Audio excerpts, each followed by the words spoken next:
Viewers, how are you? कैसे हैं आप लोग? सबसे पहले तो happy Holi to all the participants. सभी लोगों को मेरी तरफ से होली मुबारक हो। ये होली आपके लिए खुशियों से, रंगों से भरी हो, कलरफुल पैसों से भरी हो। ये मेरी आप लोगों के लिए दुआ है दोस्तों। Hello Rupal ji, Tejas ji, Rajesh Thakkar ji. So guys, welcome you all in today's webinar conducted by Bullbell academy. तो दोस्तों, आज थोड़ा सा कुछ नया करने की कोशिश करेंगे। जैसे आप लोगों को पता है कि आज का सब्जेक्ट जो है साइकोलॉजी के ऊपर है, which is the very important part in every traders life. और ये मेरे सब्जेक्ट जो है बहुत ही ज़्यादा क्लोज है। और सबसे ज़्यादा दुख की बात यह है कि लोग इसी चीज़ को इग्नोर करते हैं ट्रेडिंग वर्ल्ड के अंदर। तो इसी बारे में आज हम बात करेंगे। मैंने सोचा नहीं था कि चलो एक स्ट्रेटजीज नहीं देंगे इस बार, लेकिन मेरा क्या है, मन मानता नहीं। हालांकि बहुत सिंपल चीज़ है। और हर बार हम कुछ कॉम्प्लिकेटेड देते हैं, कभी सिंपल देते हैं। तो एक एंड में एक छोटा सा अगर टाइम मिलेगा तो 1 मिनट के चार्ट पे आपको स्कैल्पिंग के बारे में कुछ बताऊंगा। और यूरो जेपीवाई के लिए स्पेसिफिकली आपको एक स्कैल्पिंग स्ट्रेटेजी देंगे अगर टाइम मिला तो। क्योंकि जो मेन कॉन्सेप्ट है आज, पहले मैं उसके ऊपर बात करूंगा और उससे पहले छोटी सी एक्सरसाइज करेंगे हम लोग। एक्सरसाइज करने के पीछे पर्पस क्या है वो भी आपको थोड़ा सा पता लग जाएगा। तो मैं आप लोगों के सामने स्क्रीन शेयर करने जा रहा हूँ। आप लोगों के सामने ये डॉलर इंडेक्स का चार्ट है। दिया गाइस प्लीज अपने माइक को आप लोग म्यूट पे आया रखें। था सध्या तक। ठीक है। ओके। दोस्तों, अगर आप सीखना चाहते हैं तसल्ली से, आराम से, तो बैठें। ये 1 घंटा मुझे दे दें और ये आपका 1 घंटा आपके लिए लाइफ चेंजिंग इवेंट होने वाला है आज। ठीक है। बहुत सी बातें आप लोगों को पता होंगी, लेकिन पता तो हमें बहुत कुछ है, लेकिन हम करते कुछ नहीं है। तो उसके बारे में भी हम बात करेंगे। ये चार्ट आपके सामने डॉलर इंडेक्स का चार्ट है। अब एक्सरसाइज ये है, आप सभी लोगों के लिए एक क्वेश्चन है मेरा। 2 घंटे का चार्ट है। ट्रेंड क्या लग रहा है आपको? बस type in the chat box, trend क्या लग रहा है आपको? मेरे को समझना है, मेरे को ये ट्रेंड समझ में नहीं आ रहा है डॉलर इंडेक्स का। मेरे को आप लोगों को समझना है कि आप लोग को क्या लग रहा है, मतलब आप लोगों का व्यू क्या है। आप लोग भी बहुत खिलाड़ी आदमी, एक्सपर्ट लोग हैं। तो सबसे अच्छे हमारे एक्सपर्ट राजीव सर सबसे पहले जवाब देते हैं आप। उमंग जी ने भी बोला आप ऊपर साइड है। ठीक है। और कोई? इतने सारे पार्टिसिपेंट्स हैं हमारे पास। आपके सबसे फेवरेट प्रोफेसर का नाम क्या है? तो, अच्छा एक चीज और, चलो ये इसको एक बार रोक दो यहाँ पे। आप मेरे को बताओ, जितने भी यहाँ पे हैं, जितने पार्टिसिपेंट्स हैं, आपके सबसे फेवरेट प्रोफेसर का नाम क्या है? अब आप सोचोगे ये मैंने कैसा क्वेश्चन पुटअप कर दिया। इसके पीछे कारण है, हम सबकी लाइफ में एक प्रोफेसर होते हैं फेवरेट। और मैं अगर यूनिवर्सल बात करूं तो उस प्रोफेसर का नाम है मिस्टर मिस्टेक। क्या नाम है? Mister mistake. जब तक हम गलतियां करेंगे नहीं, हम सीखेंगे नहीं। तो यहाँ पे ना तो मैं आपको देख पा रहा हूँ, ना आप मुझे देख पा रहे हो। तो यहाँ पे शर्माने वाली बात नहीं। क्या होगा, जल्द से ज्यादा गलती तो होंगे हम लोग। तो इसलिए आप अटेम्प्ट जरूर करो। आपको क्या लग रहा है? जिग्नेश मायावंशी जी ने बोला मिडिल में है, चलो वेरी गुड। गजेंद्र जी ने बोला आप है, very good. Any other participants, come on guys, अगर सेशन इंटरेक्टिव बनाना है, कुछ सीखना है आपको, तो आप बताओ कि आपको क्या लग रहा है।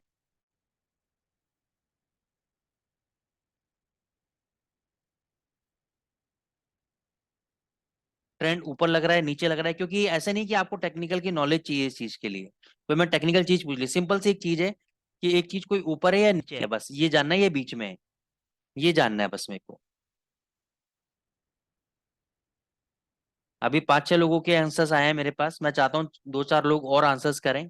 और यहाँ पे मैं हर एक व्यक्ति से बात कर रहा हूँ, ऐसा नहीं है कि कोई और बंदे से मैं बात कर रहा हूँ। आप सोच रहे हैं कि दूसरे वाला बंदा जवाब दे देगा, मैं क्यों एफर्ट लूँ। सर सीखना आपको है, पैसे आपको बनाने। तो आप समझो मैं आपसे बात कर रहा हूँ। नरेंद्र जी साइडवेज, जिग्नेश मिस्त्री जी अप। ठीक है। तो बहुत से लोगों ने क्वेश्चन ये है राकेश पटेल जी की, आपके सामने जो डॉलर इंडेक्स का ट्रेंड है 2 घंटे के चार्ट में, ये ऊपर है या नीचे है या साइडवेज जोन के अंदर? Rupal ji up. Rakesh Patel ji, I hope आपको क्वेश्चन समझ में आ गया होगा। ठीक है, तो आप बताएं सर, ये अप ट्रेंड में है, डाउन ट्रेंड में है, नो ट्रेंडिंग जोन के अंदर है? अप ट्रेंड में। ठीक है।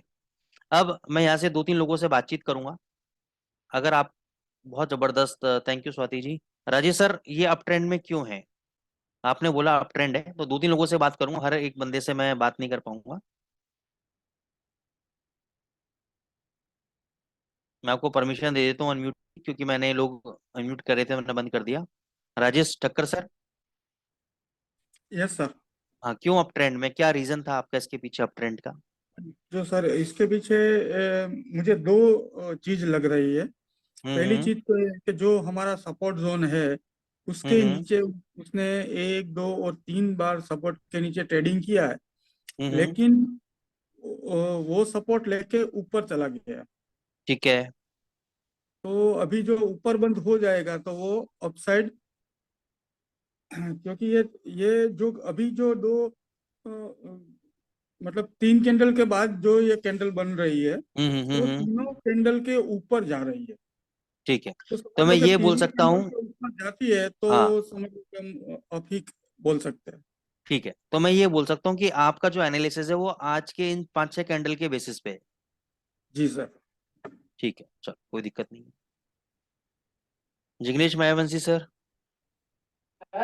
ओवरऑल स्ट्रक्चर जो है ना सर, हाँ। हाई एंड लो अगर चेक करते हैं तो ये प्राइस मिडल ऑफ यानी साइडवेज बीच में है, इसके लिए मैंने ये बताया था ठीक है, आपको। तो मैं ये बोल सकता हूँ कि आपने जो एनालिसिस किया वो ये ब्रॉड एनालिसिस किया आपने। Yes sir. ठीक है ना, चलो बहुत बढ़िया।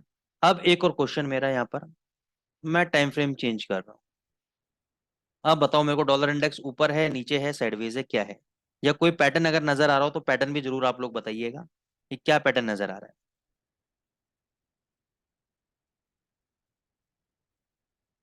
और मेरे को क्या नजर आ रहा है वो भी मैं बताऊंगा। दत्तू जी वेलकम, कैसे हो?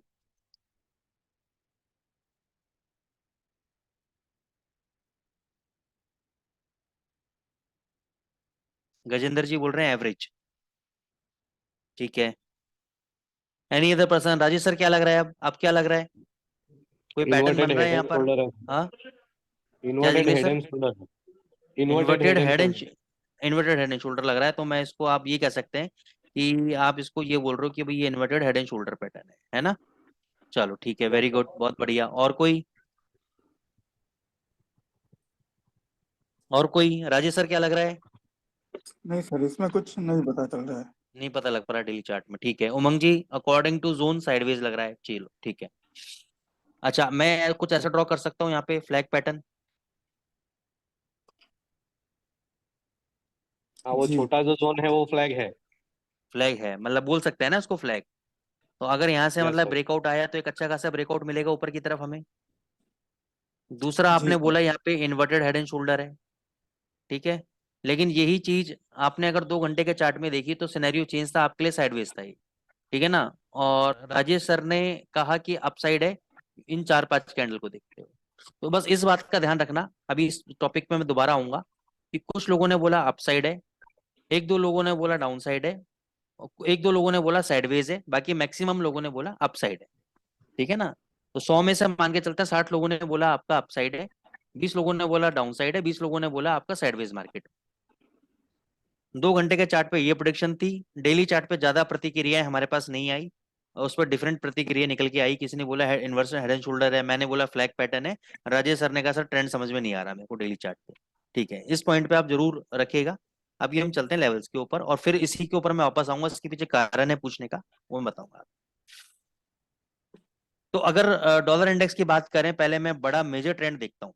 देखो, मल्टी टाइम फ्रेम जब एनालिसिस करते हैं, क्योंकि राजेश सर काफी टाइम से ये रिक्वेस्ट कर रहे थे पिछले वेबिनार्स में, अब तो इन्होंने रिक्वेस्ट करना भी छोड़ दिया कि sir multi time frame analysis के ऊपर आप लेकर आओ कोई चीज। तो मैं इसलिए नहीं वेट कर रहा था मैं इतने टाइम से, कि एटलीस्ट आप लोगों को बेसिक कॉन्सेप्ट्स क्लियर हो मार्केट को लेकर, ट्रेंड को लेकर, तभी मल्टी टाइम फ्रेम एनालिसिस आप लोग कर पाओगे। तो अगर मैं डेली चार्ट में एनालिसिस करता हूं तो हमें लगता है कि भाई ये एक बुलिश पैटर्न है, और यहाँ से एक ब्रेकआउट इसको इन्वर्टेड हेड एंड शोल्डर से मिलना चाहिए। एक बात। दूसरा, मैं बोलता हूँ ये फ्लैग पैटर्न है, इस फ्लैग पैटर्न से ब्रेकआउट मिलना चाहिए। तो एक बात तो तय होगी कि मेरा और जिग्नेश सर का ये लेवल है कि दोनों के लेवल अगर ब्रेकआउट होते हैं, दोनों का ब्रेकआउट लेवल एक ही है, चाहे वो इन्वर्टेड हेड एंड शोल्डर हो चाहे फ्लैग पैटर्न हो, ठीक है ना, डेली चार्ट पे। अब आ जाते हैं 2 घंटे के चार्ट पे। जिग्नेश सर ने किया ब्रॉड एनालिसिस, ये साइडवेज पैटर्न है। तो जिग्नेश सर के लिए ब्रेकआउट क्या काम करेगा? जिग्नेश सर के लिए ब्रेकआउट काम करेगा 104.80 का लेवल या 105 का लेवल, कि इसके ऊपर अगर ये बंद हो जाता है कैंडल डॉलर इंडेक्स, तो यहाँ से एक अच्छी खासी तेजी पकड़ेगा। ये क्योंकि ये ब्रॉड एनालिसिस किया है। राजेश सर ने क्योंकि आज के ही कैंडल को देखते हुए डिसीजन ले लिया, तो उनका मानना ये है कि अगर 104.20 के ऊपर बंद हो जाता है ये, या 104.50 के ऊपर बंद हो जाता है, तो यहाँ से एक तेजी अपन को देखने को मिल सकती है। तो उन्होंने क्या किया कि उन्होंने ये वेट नहीं किया कि इतने बड़े जो साइडवेज ट्रेंड से हम ब्रेकआउट का वेट ना करें, बल्कि हम पहले ही इस ट्रेड को ले लें ताकि हमें जो मैक्सिमम पिप्स मिलने हैं वो थोड़े ज्यादा मिल जाए। तो इन्होंने थोड़ी सी जल्दबाजी करके क्या किया कि पहले ही इस चीज का अंदाजा लगा लिया कि नहीं, ट्रेंड जो है यहाँ से रिवर्सल हो सकता है। अब हो भी सकता है, नहीं भी हो सकता, ये टाइम बताएगा। क्योंकि ऐसा ही कुछ एनालिसिस अगर आप देखोगे यहाँ पे बना था, सपोर्ट लिया, हालांकि 2-3 कैंडल नीचे ट्रेड नहीं किए, बुलिश इनगल्फिंग बना, प्राइजेस ऊपर गए, डेफिनेटली गए, 50 पिप ऊपर गए, डेफिनेटली गए, 70 पिप गए ऊपर गए, बिल्कुल गए। लेकिन अगले दिन इस लोग को काटा, फिर वापस उसी जोन तक गया प्राइजेस ऊपर। अब इसको थोड़ा सा अगर मैं डिकोड करता हूँ, लो हाई, लो हाई, और अभी ये चल ही रहा है अभी, ठीक है ना। जनरली जब हमने लोअर हाई लोअर लो पैटर्न सीखा था दोस्तों, तो क्या सीखा था कि ये आपके इम्पल्सिव वेव है, ये करेक्टिव वेव है, इसको हम बोल सकते हैं स्विंग हाई।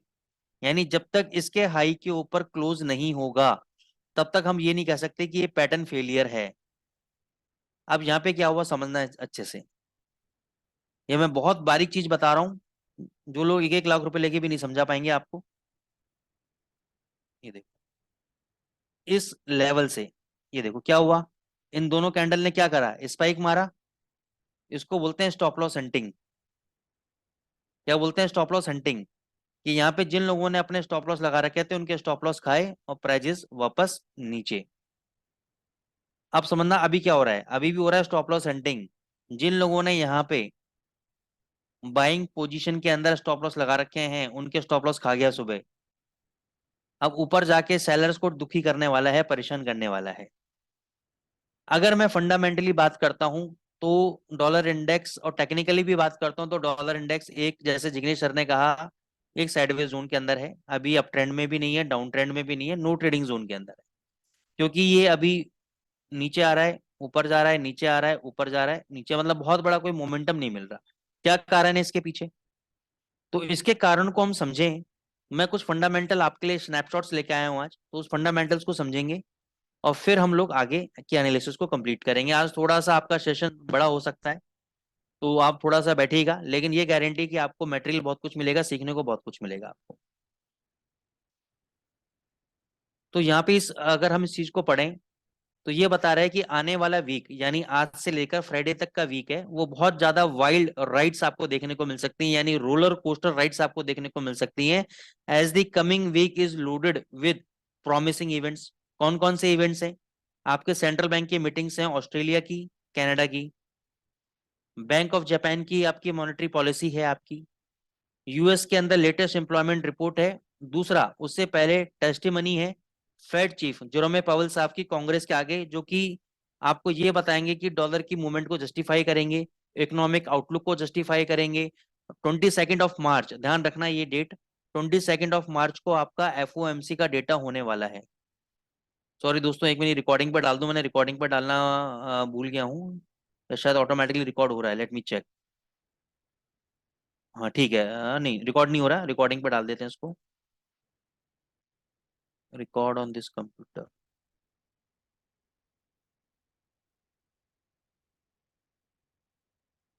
एक मिनट, रिकॉर्डिंग चल रहा है शायद।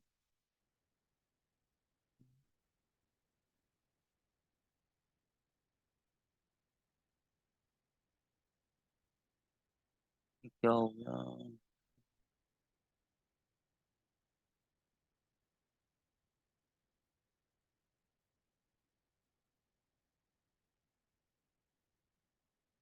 एक मिनट दोस्तों, एक मिनट देना, ये रिकॉर्ड हो क्यों नहीं रहा है?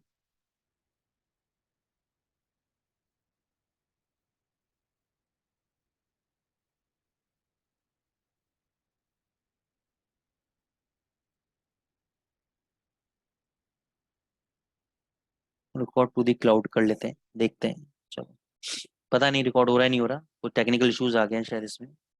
हाँ, अब रिकॉर्डिंग हो रहा है लेकिन क्लाउड पे रिकॉर्ड हो रहा है, चलो ठीक है। तो अब जो फेड चेयरमैन है उनकी अब टेस्टिमनी है कांग्रेस के सामने, तो इसके बारे में भी अभी हम बात करेंगे। सबसे पहले मैं रिवर्स गियर में चलता हूँ, मैं फ्राइडे से स्टार्ट करता हूँ, उल्टा चलता हूँ मैं। तो सबसे ज्यादा डिफिकल्ट डिसीजन है आपका बैंक ऑफ जापान के ऑफिशियल्स के लिए। क्यों है difficult decision? They will have to decide on Friday whether to take the next step in their tightening campaign amid conflicting signals around the Japanese economy and the inflation outlook। तो उसको short form में मैं बता देता हूँ। क्या हो क्या रहा है कि फ्राइडे को आपका मॉनेटरी पॉलिसी डिसीजन है जापान का, और दिक्कत की बात क्या है कि अभी जो एट प्रेजेंट गवर्नर हैं बैंक ऑफ जापान के मिस्टर कुरुडा, उनका ये लास्ट मंथ है टेन्योर है, उनका लास्ट मंथ का टेन्योर है, खत्म हो रहा है।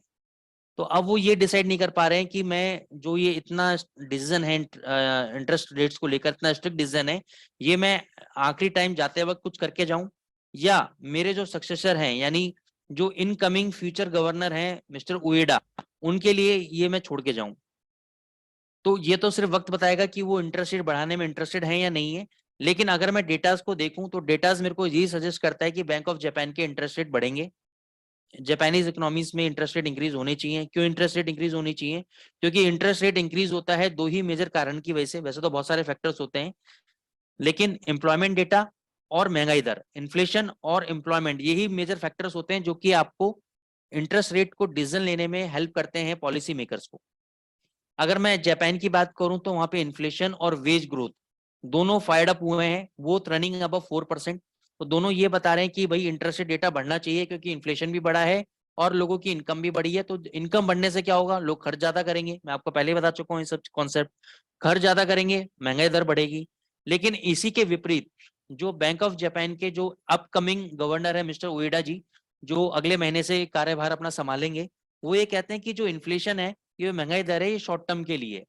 क्यों? ये जो इन्फ्लेशन बढ़ी है ये आपकी सप्लाई शॉक्स की वजह से, सप्लाई शॉर्टेजेस की वजह से, दूसरा एनर्जी प्राइजेस यानी क्रूड ऑयल के प्राइजेस की वजह से आपके इन्फ्लेशन बढ़ा है। तो इसमें हमें इंटरेस्ट रेट बढ़ाने की कोई भी जरूरत नहीं है, over a period of time आपका इन्फ्लेशन कंट्रोल आ जाएगा। तो उनका एक अपना अलग मत है, मानना है। तो इसलिए फ्राइडे का जो डिसीजन है बैंक ऑफ जापान की मॉनेटरी पॉलिसी का बहुत ही इंपॉर्टेंट होने वाला है, तो उसको आपको ध्यान में रखना है। उससे पहले आपका आएगा यूएस का नॉन फार्म पेरोल्स नंबर्स आएंगे। अब जैसे मैंने आपको बोला कि 22 मार्च को आपका इंटरेस्ट रेट डिसीजन होने वाला है, राइट? 22 मार्च को आपका इंटरेस्ट रेट का डिसीजन होने वाला है। तो जो नॉन फार्म पेरोल रिपोर्ट है इस बार की, ये बहुत ही मेजर रोल प्ले करने वाली है। अगर तो एम्प्लॉयमेंट नंबर्स अच्छे आए तो डेफिनेटली इंटरेस्ट रेट्स इंक्रीज होंगे। अगर एम्प्लॉयमेंट नंबर्स खराब आए तो डेफिनेटली इंटरेस्ट रेट नहीं बढ़ेगा या फिर 0.25 बेसिस पॉइंट बढ़ेगा, क्योंकि गवर्नमेंट अभी एक्सपेक्ट कर रही है कि शायद हम 0.50 बेसिस पॉइंट बढ़ा दें। लेकिन अगर एम्प्लॉयमेंट नंबर्स अच्छे नहीं आते तो ये डॉलर के लिए नेगेटिव होगा और डॉलर गिरेगा, बाकी सारी करेंसीज भगेंगी। लेकिन अगर एम्प्लॉयमेंट नंबर्स अच्छे आ गए दोस्तों, तो मान के चलना डॉलर यहाँ से तेज हो जाएगा, अच्छा खासा तेज होगा, 200-300 पिप कम से कम रनिंग देगा यहाँ से। इस बात की आप रखना, इसलिए डॉलर इंडेक्स आपका साइडवेज जोन के अंदर मूवमेंट कर रहा है। इसलिए डॉलर इंडेक्स अभी आपका साइडवेज मूवमेंट के अंदर मूव कर रहा है, और इसलिए आपको यूरो यूएसडी और जीबीपी यूएसडी के अंदर जो लोग आप पोजिशनल ट्रेडिंग करने की कोशिश कर रहे हो, उसमें कहीं ना कहीं दिक्कत आने वाली है आपको, ठीक है? उसको भी हम क्लियर करेंगे अभी। दूसरा, आपके जो फेड चेयरमैन है मिस्टर पॉवेल साहब, ये ट्यूसडे और वेनेसडे को कांग्रेस के सामने टेस्टिमनी देंगे। अगर इन्होंने ऐसी कोई स्टेटमेंट यहाँ पे रिलीज कर दी कि यस, इन्होंने अगर हिंट दे दिया कि हम इंटरेस्ट रेट इतना तो मिनिमम इंक्रीज करेंगे करेंगे, या 0.50% की प्रोबेबिलिटी भी 90% है, तो समझ लेना डॉलर इंडेक्स तेज हो जाएगा। यानी कल से लेकर आने वाले फ्राइडे तक आपको बहुत अच्छी वॉलेटिलिटी मार्केट के अंदर देखने को मिलेगी शाम के वक्त।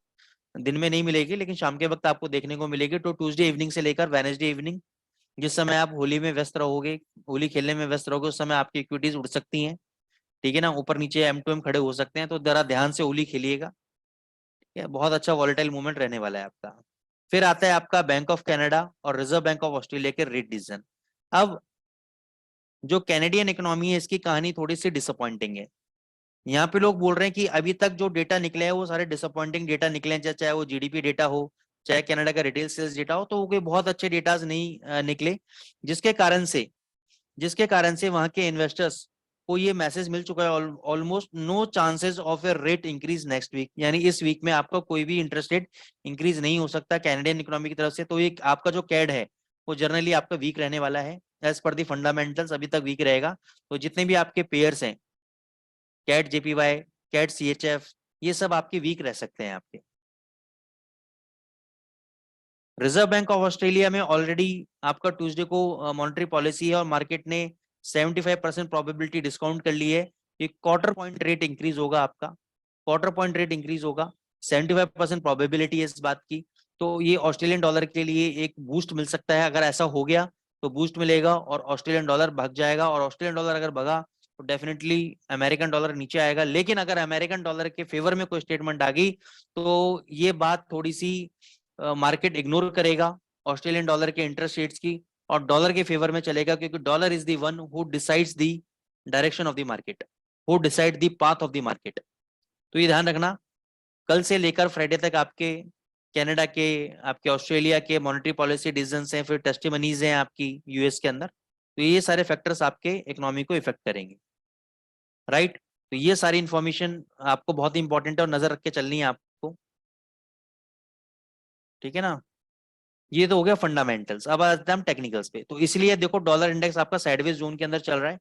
तो हम एक दिन के कैंडल देख के, एक दिन की मूवमेंट देख के हम ये नहीं बता सकते राजेश सर कि ये ऊपर जाएगा नीचे जाएगा। लेकिन हाँ, आपने बिल्कुल एनालिसिस ठीक करी है कि 3 कैंडल जो उसने नीचे बनाए हैं सपोर्ट के नीचे, अगर मैं खाली आज का एनालिसिस करूं तो आपकी एनालिसिस बिल्कुल परफेक्ट है। लेकिन अगर मैं एज ए ब्रॉड एनालिसिस करता हूं, पूरी एनालिसिस करता हूं, तो ये बड़े साइडवेज जोन के अंदर है। तो दोनों बातें अपनी जगह पे सही है, ठीक है। अब हम आ जाते हैं यूरो यूएसडी के ऊपर।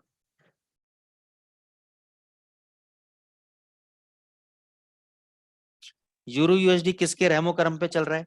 डॉलर इंडेक्स के रहमो करम पे चल रहा है। डॉलर सर इंडेक्स डॉलर का नीचे। कोई, हाँ बोलिए सर, बोलिए बोलिए, कोई बात नहीं। सर डॉलर के मतलब कोई पॉइंट्स तो दे कि मतलब कहाँ से आगे जा सकता है, कहाँ से। अच्छा, पॉइंट्स दे देते हैं सर।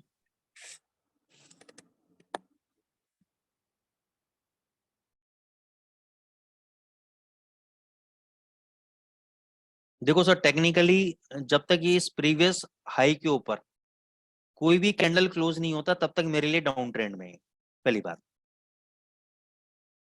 ठीक है ना, मेरे लिए डाउन ट्रेंड में है। अब डाउन ट्रेंड को मैं कैसे डिफाइन करता हूं? मान के चलो यहां से ही यहां तक आ गया, मैंने आपको पहले भी बोला आप लोगों के लिए अप ट्रेंड हो सकता है, ये 100 पिप का आप लोगों के लिए अप ट्रेंड हो सकता है, मेरे लिए डाउन ट्रेंड है। तो यहां पे मेरी और आपकी बात नहीं बनेगी, क्योंकि मैं बोल रहा हूं डाउन ट्रेंड है। अभी 2 कैंडल ग्रीन के बन जाएं, आप क्या कहने लगोगे? अरे सर तो बेवकूफ बना रहे थे, देखो सर तो डाउन ट्रेंड में, ये तो ऊपर आ गए। तो फिर तीसरा भी ऊपर आ गया, चौथा भी ऊपर आ गया, आपके दिमाग में केमिकल रिलीज हुआ डोपामाइन नाम का, और उसने आपको ये विश्वास दिला दिया कि आपके एनालिसिस ठीक है और आप एकदम बाय में बैठ गए, और बाय में बैठने के साथ ही ये नीचे। अब यहाँ पे आपको क्या लग रहा है? सेलिंग है, सेलिंग है, सेलिंग है। 3 कैंडल बाद क्या लग रहा है? बाइंग है, बाइंग है, बाइंग है। इस तरीके से हमें एनालिसिस नहीं करनी है। तो ओवरऑल जब तक ये 104.80 के ऊपर क्लोजिंग नहीं दे देता, मेरे लिए डॉलर इंडेक्स सेल के अंदर। अब यहां पर ये देखो सपोर्ट तो बना रहा है, बहुत बढ़िया, यहां से भग भी सकता है। यही फर्क है कंफर्मेशन का और नॉन कंफर्मेशन का। अगर आपके अंदर कॉन्फिडेंस है और आप रिस्क लेना चाहते हैं तो जरूर आप यहां से बाय करें, ये वाला स्टॉप लॉस रखें। मैं 104.80 के ऊपर यहाँ कंफर्म करेगा तब मैं बाय करूंगा, ठीक है। तो जब तक सर 104.80 के लेवल के ऊपर ये बंद नहीं होता डॉलर इंडेक्स, और यहाँ से एक अच्छी खासी तेजी पकड़ेगा और इसी के ऊपर से पकड़ेगा, ये तेजी यहाँ से भी पकड़ सकता है, मैं मना नहीं कर रहा हूँ। लेकिन मैं यहाँ से कंफर्म ट्रेडर नहीं हूं मैं। अच्छा, इसका एक काम कर सकते हैं, सॉल्यूशन निकाल सकते हैं, ना आपकी ना मेरी। तीसरा बंदा आया, तीसरा बंदा बोलता सर एक काम करो, उसमें चैनल बना दो। बहुत समझदार बंदा है। तीसरा बंदा बोलता है जी चैनल बना दो उसके अंदर आप। बिल्कुल सर, चैनल बना दिए। बोले सर अब आप वेट कर लो कि चैनल के अंदर ये ब्रेकआउट अगर देगा तो आप बाय ले सकते हो। तो मैंने कहा सर एक काम करते हैं, हम चैनल यहाँ क्यों नहीं बनाया हम लोगों ने? चैनल हम यहाँ भी बना लेते हैं चैनल। यहाँ भी देखो ब्रेकआउट मारा है 2 कैंडल का, ऊपर भी गया है और उसके बाद ये ब्रेकआउट फेलियर भी हो गया है। तो अगर ये लॉस आप एक्सेप्ट करने को रेडी हो तो डेफिनेटली आप यहाँ पे चैनल बनाओ, यहाँ पे अगर ब्रेकआउट मारता है तो आप बाय लो, ये आपका स्टॉप लॉस रहेगा। और यहाँ से अगर चल गया तो आपकी किस्मत है, नहीं चला तो स्टॉप लॉस आपके साथ में।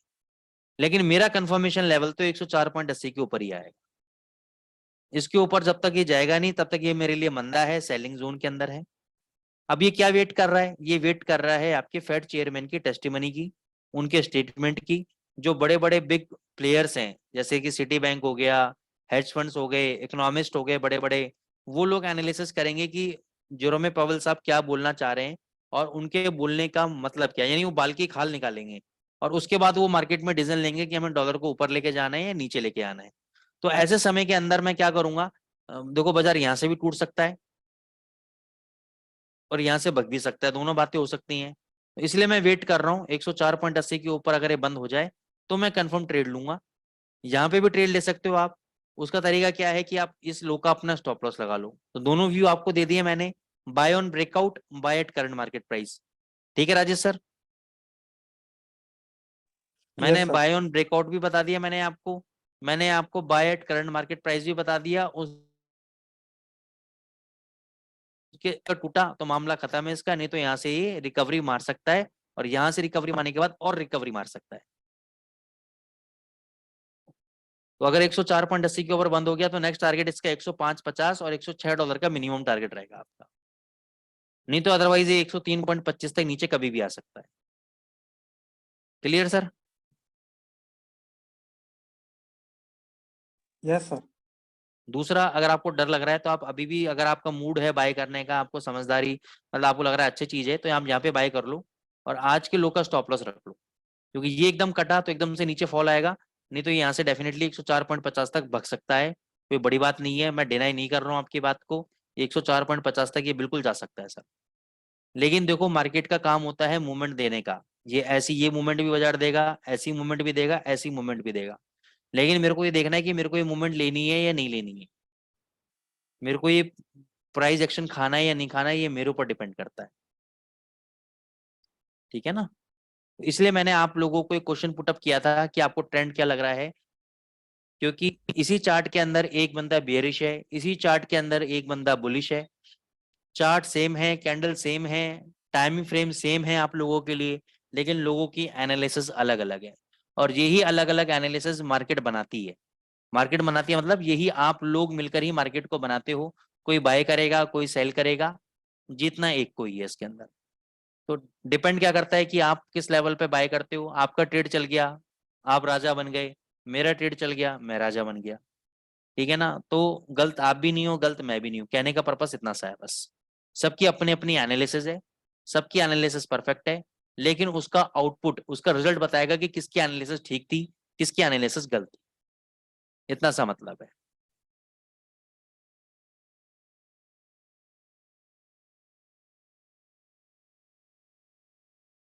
मैं आपको चीज बताता हूँ, मैं आज निफ्टी में कॉल बेच के बैठा हुआ था फ्राइडे से। शाम के वक्त 3:15 बजे के आसपास मैंने कॉल बेची थी निफ्टी की। यहाँ पे क्लोजिंग के वक्त मैंने कॉल बेची थी, और ये कॉल बेची थी मैंने 20 रुपए के आसपास। कितने की? 17,800 की। जो लोग ऑप्शंस मार्केट को जानते हैं उसके बारे में चीज बता रहा हूँ मैं आपको, एनालिसिस बता रहा हूँ कि डिफरेंट डिफरेंट एनालिसिस क्या होती है। मेरा मानना था ये नीचे आएगा। आज क्या हुआ? गैप अप खुला ऊपर। मेरा स्टॉप लॉस था 10 पॉइंट ऊपर, 17,810। मैंने कहा अगर 17,810 कट गया तो मैं एग्जिट हो जाऊंगा अपनी कॉल से। और ये मैंने 62 रुपए हो गई, 20 रुपए वाली कॉल जो बेची थी 62 रुपए हो गई। मैंने यहाँ पे एक लॉट और सेल कर दिया और स्टॉप लॉस लगा दिया 810 का। आज का हाई क्या लगाया? 17,799। ठीक है ना? 17,799। 11 पॉइंट से मेरा ट्रेड रह गया, बच गया। और जितने भी एनालिस्टों नहीं, की डर हमें नहीं लगता है, हमें भी लगता है कि यार हम शायद कुछ गलत कर रहे हैं। तो मैंने बड़े बड़े लोगों को फोन मिलाया, बड़े बड़े नाम नहीं लूंगा कंपनीज के, ठीक है ना, दिल्ली के जो बड़े बड़े हाउसेज हैं उनमें जो बड़े एनालिस्ट बैठे हैं, फंड मैनेजर्स बैठे हैं, उनको फोन मिलाया। एक का नाम ले देता हूँ, एक कंपनी है, आपने नाम सुना होगा, पीएनबी गिल्ड्स। पीएनबी गिल्ड्स बहुत बड़ा फंड हाउस है, पंजाब नेशनल हाउसिंग बैंक, आपने सही सुना, गवर्नमेंट बैंक का गिल्ट है। तो इसमें मेरा फंड मैनेजर, मेरा दोस्त से मैंने पूछा वो भी बोला भाई तेज है 17,900 जाएगा ये। लेकिन मेरी एनालिसिस बोल रही थी कि नहीं ये नीचे आएगा, आना चाहिए। मैं अपने रूल पर टिका रहा। हो सकता है मैं गलत होता तो मैं एग्जिट कर जाता, और ये शाम को होते होते देखो नीचे आ गए। ठीक है, इवनिंग स्टार बना दिया इसने 2 घंटे के चार्ट पे। अब हो सकता है कल यहाँ से वापस ऊपर चला जाए, या ये वापस गैप भरने आ जाए 17,600 पे। तो जैसे ही इस गैप भरने आएगा कोई दिक्कत नहीं, मेरे को तो प्रॉफिट मिल जाना है। अगर ये ऊपर भी गया तो मैं लॉस काट के बैठ जाऊंगा। तो कहने का मतलब यही है कि हर किसी की एनालिसिस अलग अलग है, लेकिन डिसिप्लिन से जब आप फॉलो करते हो तब आपको उसके अंदर पैसा मिलता है। घबराने का नहीं है, कहने का मतलब ये है। चलो कल इसके बारे में मैं भी साइकोलॉजी की क्लास में बात करूंगा आपसे। जीबीपी यूएसडी पे आ जाते हैं। अब ये देखो, सुबह से मेरी बाइंग बिड लगी हुई थी जीबीपी यूएसडी पे 1.2051 पे ब्रेकआउट के ऊपर। हालांकि मैं जीबीपी यूएसडी में फंडामेंटली वीक हूं, लेकिन मैं एक ट्रेड ले रहा था आज के लो के स्टॉप लॉस के साथ। ये आज का लो क्योंकि 3-4 कैंडल कंसोलिडेशन कर रहा था, मेरे को लगा कि इस कंसोलिडेशन से जैसे ब्रेकआउट मारेगा, तो ऐसे ही मैंने ट्रेड लिया था एक इसके अंदर।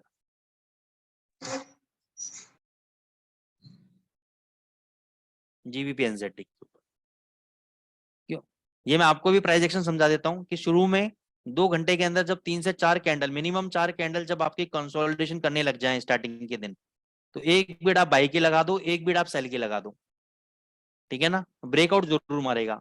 क्योंकि मैंने सेल की बिड इसलिए नहीं लगाई मैंने, क्योंकि मेरे लिए जो ट्रेंड था आपका था, मेरी बिड इसने एग्जीक्यूट करी, एकदम से इसने प्रॉफिट दिया 30-40 पिप का, मैंने प्रॉफिट बुक किया, काम खत्म। स्टॉप लॉस मैंने यहीं लगा रखा था, तो कितना छोटा सा स्टॉप लॉस है। ऐसे यहाँ पे देखो, 4 कैंडल आपकी रेंज में ब्रेकआउट मारा, ऊपर गया, बाद में कुछ भी होता रहे, लेकिन स्टार्टिंग की अगर 4 कैंडल आपको रेंज में मिल जाती हैं, कंसोलिडेशन में मिल जाती हैं 2-2 घंटे की, वहां से डेफिनेटली ब्रेकआउट कभी ना कभी मारेगा। अपने बिल्ड लगा दो, 10 में से 7 ट्रेड आपके परफेक्ट पड़ेंगे ही पड़ेंगे। और स्टॉप लॉस जाएगा तो छोटा सा जाएगा, 25-30 पिप का स्टॉप लॉस जाएगा। टारगेट आपको 60 पिप का मिल जाएगा या 40-50 पिप का मिल जाएगा। ठीक है ना। तो ऐसे मैंने जीबीपी यूएसडी में भी सेम बिल्ड लगा रखी थी, लेकिन वो एग्जीक्यूट नहीं हुई, और मेरा जो स्टॉप लॉस था वो पहले वो निकल गया। यानी ये स्टॉप लॉस था, तो मैंने बिड को कैंसिल किया। देखो हाई मारा इसने 2048 का, तो मैंने 51 पे बिड लगा रखी थी बाइंग के लिए, 2025 पे एसएल लगा रखा था इसको। इस कैंडल का लो देखो 2024 के आसपास, 25 के आसपास है, तो 25 के आसपास मैंने एसएल लगा रखा था। तो ये पहले नीचे गिर गया, बाय का ट्रेड नहीं दिया, तो मेरा ट्रेड एग्जीक्यूट नहीं हुआ। ठीक है, तो ये भी आपको तरीका बता रहा हूँ कि जब भी ऐसा साइडवेज में मिल जाए ना आपको, आपको ट्रेड लेना चाहिए। और जितनी स्टार्टिंग की छोटी कैंडल्स होंगी, ये भी मैं प्राइस एक्शन बता देता हूँ आपको, जितनी छोटी कैंडल्स होंगी ना आपकी स्टार्टिंग के 2-2 घंटे वाली, उतना ही रिलायबिलिटी आपके ट्रेड में ज्यादा बनेगी। ज्यादा बड़ी कैंडल्स होंगी तो डायरेक्शन हो सकता है वो खो दे अपना, लेकिन जितनी छोटी कैंडल्स होंगी ना, इसका मतलब है कॉन्ट्रैक्शन इन वॉलेटिलिटी, यानी जो वॉलेटिलिटी है वो बिल्कुल एकदम लोअर लेवल पे है। यानी वॉल्केनो कभी भी फट सकता है, वॉल्केनो कभी भी ब्लास्ट हो सकता है, ऊपर की तरफ या नीचे की तरफ। अब ये देखो नीचे की तरफ आ रहा है, तो ये बात क्लियर है, जब तक ये 2050 के ऊपर सस्टेन नहीं करेगा जीबीपी यूएसडी, तब तक ये नीचे रहेगा। ये वापस 1980 आ सकता है, 1960 आ सकता है। लेकिन ओवरऑल अगर मैं बताऊं तो मैं मतलब पॉजिटिव में हूं, क्योंकि मेरे को डॉलर इंडेक्स कहीं ना कहीं वीक लग रहा है। अब हो सकता है मेरी प्रेडिक्शन गलत हो जाए, डॉलर इंडेक्स ऊपर भग जाए और ये सब नीचे आ जाए, लेकिन ओवरऑल मेरे को डॉलर का स्ट्रक्चर वीक नजर आ रहा है। ये मेरे को लग रहा है आज नहीं शाम को ये ऊपर मारना चाहिए वापस को। अभी यहाँ पे सिर्फ सैलर को ट्रैप करने के लिए नीचे लेकर आ रहा है मेरे हिसाब से, हो सकता है नहीं भी हो, लेकिन मेरी अपनी एनालिसिस है। ओवरऑल मैं बता देता हूँ आपको, ओवरऑल जब तक ये 1900 के नीचे बंद नहीं होगा तब तक इसमें सेलिंग नहीं है। 2050 के ऊपर ये ट्रेड हो गया, बंद हो गया, तो यहाँ से आपको 2100 का लेवल और 2200 के लेवल आपको इजीली मिल जाएंगे। ये बात मैंने आपको लास्ट टाइम भी बताई थी डेली एनालिसिस के अंदर कि अभी ये डिसेंडिंग ट्रायंगल बना रहा है डेली चार्ट पे, अगर आप लोगों को याद हो तो। डिसेंडिंग ट्रायंगल जर्नली आपका बनता है डाउन ट्रेंड के अंदर, और इसके अंदर होता क्या है कि नीचे की तरफ ब्रेकआउट 90% केसेस में, 99% केसेस में नीचे की तरफ ब्रेकडाउन मारता है, तब हमें शॉर्ट का ट्रेड लेना चाहिए यहाँ पे एज पर दी थ्योरी। लेकिन कई बार क्या होता है कि ये रिवर्स में ट्रेड मार देता है ऊपर। तो अगर इसने नीचे ट्रेड मारा और एक रेड कैंडल बना दी डेली चार्ट के अंदर, तो मैं शॉर्ट पोजीशन बना लूंगा उस कैंडल के लो करते ही। मेरा टारगेट होगा 1400 का मिनिमम, पोजिशनल ट्रेड बता रहा हूं मैं आपको। लेकिन अगर इसके विपरीत दिशा में इसने ऊपर की तरफ ब्रेकआउट मारा, तो दोस्तों कम से कम मैं 2 दिन का वेट करूंगा, 2 कैंडल का। क्यों? क्योंकि इसने ट्रेंड के अगेंस्ट में जाके ब्रेकआउट मार रहा है, तो मेरे को कम से कम 2 कैंडल का कंफर्मेशन चाहिए चाहिए। 2 ग्रीन कैंडल अगर बन गई ब्रेकआउट के ऊपर तो मैं बाय करूंगा। उसके बाद मेरा अगला टारगेट 2600 का भी हो सकता है, 2800 का भी हो सकता है जीबीपी यूएसडी के अंदर। बड़ी एनालिसिस दे रहा हूँ, बड़े लॉजिक के साथ दे रहा हूँ, समझना आराम से। मैं विदाउट लॉजिक कुछ भी काम नहीं कर रहा, ठीक है ना।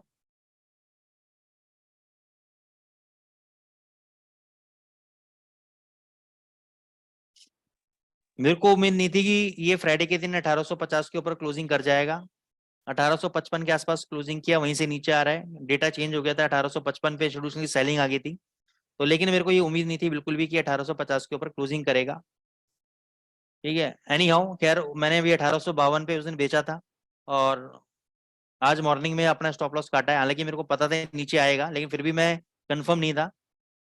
तो ये मेरा डिस्क्लेमर है इसके अंदर।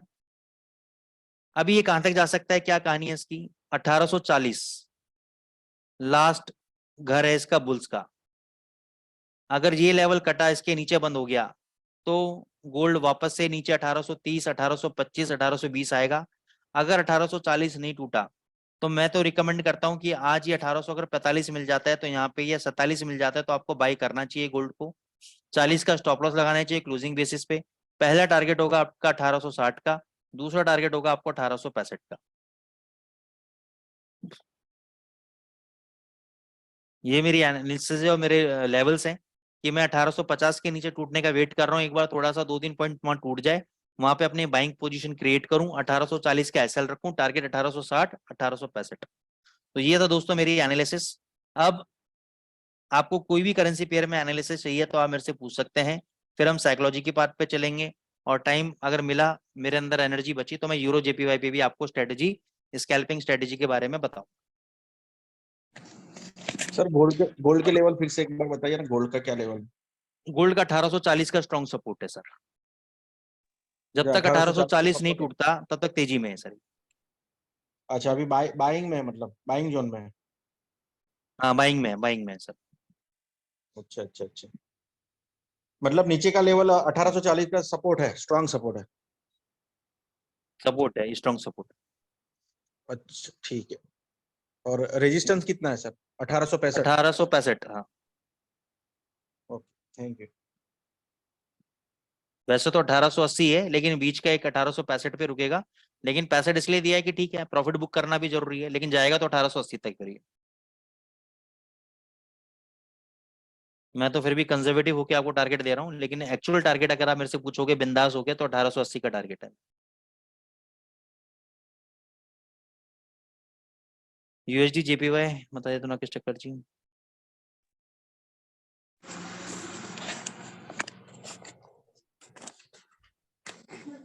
Hello yes. सर, मैंने 1835 से सेल लिया हुआ है, तो मैं उसको फिर काट लूं? बिल्कुल काटना बनता है सर। थोड़ा सा और वेट कर लो, अगर थोड़ा सा नीचे मिल जाएगा आपको ये 1845-46 मिल जाए, तो वहां पे काट लेना। यूएस मार्केट खुलने से पहले वहां तक आ जाएगा सर? हाँ देखो, आ भी सकता है, क्योंकि जिस हिसाब से डॉलर इंडेक्स अभी, जैसे राजेश सर भी बोल रहे थे, ऊपर जा रहा है और डॉलर इंडेक्स ऊपर ऊपर गया, तो थोड़ा सा एक बार ये 1847, 1845 तक आ सकता है नीचे। Thank you sir. वैसे तो 1850 पे स्ट्रॉन्ग सपोर्ट है, मेरे हिसाब से तो 1850 भी टूटना नहीं चाहिए। 1850 भी टूटना नहीं चाहिए मेरे हिसाब से तो। लेकिन जिस हिसाब से मूवमेंट दिखा रहा है, उस हिसाब से मेरे मन में डाउट एक कर दिया इसने पैदा। नहीं तो मेरे हिसाब से मैं यहाँ पर भी बायर हूँ गोल्ड के अंदर। Okay sir, thank you. Sir USD JPY में अभी राजेश जी कुछ भी कहना मुश्किल है, क्योंकि जैसे बैंक ऑफ जापान की मॉनेटरी पॉलिसी आएगी, उससे पहले कोई बहुत बड़ी मूवमेंट ये नहीं दिखाएगा अभी आपको ही। हाँ, लेकिन जिस दिन जापान की मॉनेटरी पॉलिसी आती है, एक चीज बता देता हूँ। मैं जनरली यूएसडी जेपीवाई को कभी ट्रैक करता नहीं हूँ, लेकिन पिछले 4-5 महीने से 6 महीने से मैं देख रहा हूँ कि जब भी जेपीवाई की मॉनेटरी पॉलिसी आती है, मैंने बैकटेस्ट डेटा दिया है, उस दिन बाजार में भयंकर उथल पुथल होती है। यूरो यूएसडी, जीबीपी यूएसडी 100 150 पे ऊपर नीचे हो जाते हैं, और यूएसडी जीपीवाई 300 300 400 पे ऊपर नीचे हो जाता है।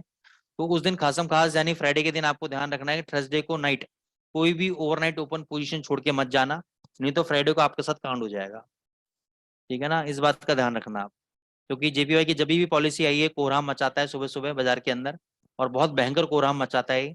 अगर आप किसी गलत डायरेक्शन में बैठ गए, तो ये आपके इक्विटी खा जाएगा सारी। तो थर्सडे को night over night position open छोड़ के मत जाइएगा। यूएसडी जेपीवाई का अगर ट्रेंड स्ट्रक्चर की मैं बात करूं राजेश सर, तो बहुत तेजी में है। इसको मैं 140 भी देख रहा हूँ, 143 भी देख रहा हूँ, जा सकता है। मेरे लिए ये तेजी का ही कैंडिडेट है सर। और ये अगर तेज है तो ऑब्वियसली बात है डॉलर इंडेक्स भी तेज होना चाहिए आपका, ठीक है। लेकिन अगर जापानीज इकोनॉमी ने इंटरेस्ट रेट बढ़ा दिए तो ये पेयर गिर जाएगा। अगर उन्होंने इंटरेस्ट रेट बढ़ा दी क्रूडा जी ने, तो ये यूएसडी जीपीवाई गिर के 131 132 डॉलर तक आ जाएगा नीचे। और अगर उन्होंने इंटरेस्ट रेट नहीं बढ़ाए तो यही पेयर आपको 140 पे नजर आएगा। अब ये कंडीशन मैं यहाँ पे डाल के जा रहा हूँ कि ये सब depending on the monetary policy. Overall तेजी में लग रहा है मेरे को पेयर, यानी मेरे को लग रहा है कि वो जो है इंटरेस्ट रेट आपका बढ़ाना चाहिए उनको। इंटरेस्ट रेट बढ़ाएंगे तो जापानीज येन ऊपर जाएगा और डॉलर इंडेक्स आपका नीचे आएगा। तो यूएसडी जेपीवाई का पेयर क्या होगा आपका, गिरेगा, ठीक है ना। यूरो यूएसडी पे बात कर लेते हैं। हेलो हाँ सर। सर, ये 1850 का जो ब्रेकआउट वो कर देता है तो 45 तक जाएगा गोल्ड? गोल्ड 1850 का ब्रेकआउट कहाँ पे कर देता है, ऊपर की तरफ नीचे की तरफ? नीचे की तरफ। हाँ तो अभी 1840 बताया मैंने आपको, स्ट्रॉन्ग सपोर्ट 1840 का है आपका। 40 या 45 सर? हाँ 1845 पे पहले सपोर्ट है, दूसरा 1840 पे बस, ओके ओके सर, ठीक है ना। जो थैंक मेरे यू। को चांसेस अभी कम लग रहे हैं टूटने के, मेरे को भगने के ही चांसेस ज्यादा नजर आ रहे हैं इसके। यूरो यूएसडी सर अभी आपका ओवरऑल मेरे हिसाब से तो तेज है, नीचे 600 पे भी आता है, 580 पे भी आता है, इसको बाय करके चलो। टारगेट ऊपर 700 के 760 के इंटेक्ट है मेरे लिए। तो ये मेरे हिसाब से यूरो यूएसडी में कोई डरने वाली बात है नहीं।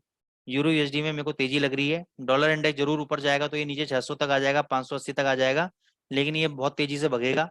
तो ये तेजी रहेगा सर, डॉलर इंडेक्स आपका वीक ही रहने वाला है। CHF JPY।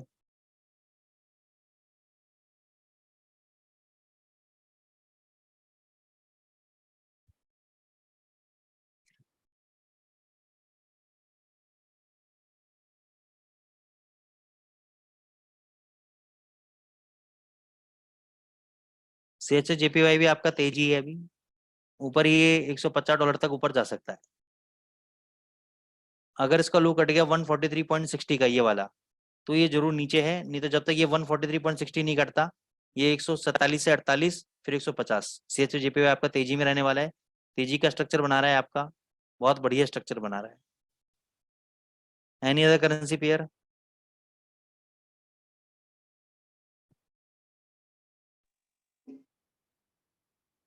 Hello sir. Hmm. Sir आपने आगे के वेबिनार में एक बार बताया था ना, बैंक निफ्टी अगर अप जाते तो गोल्ड के डाउन जाता है, एनएफटी के लिए बताया था ना? किस चीज के लिए बताया था मैंने? एनएफटी एनएफटी के लिए सर। हाँ क्या बताया था?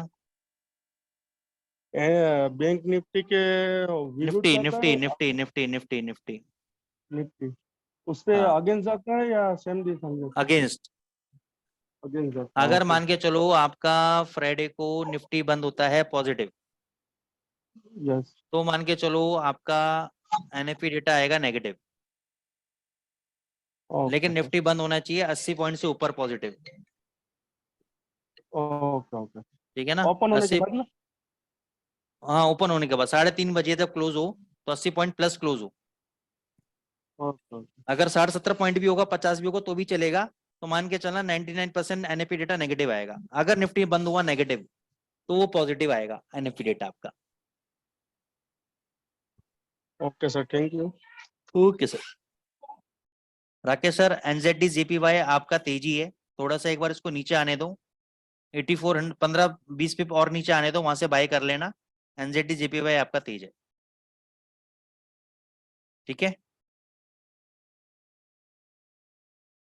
जब तक ये 8300 83 का लेवल नहीं तोड़ता तब तक ये तेज है। थोड़ा सा नीचे 8380 8390 के आसपास आ जाए, वहां पे बाय उठा लेना इसके अंदर, ये रिवर्स मारेगा वहां से दोबारा, प्रॉफिट देके जाएगा आपको ये।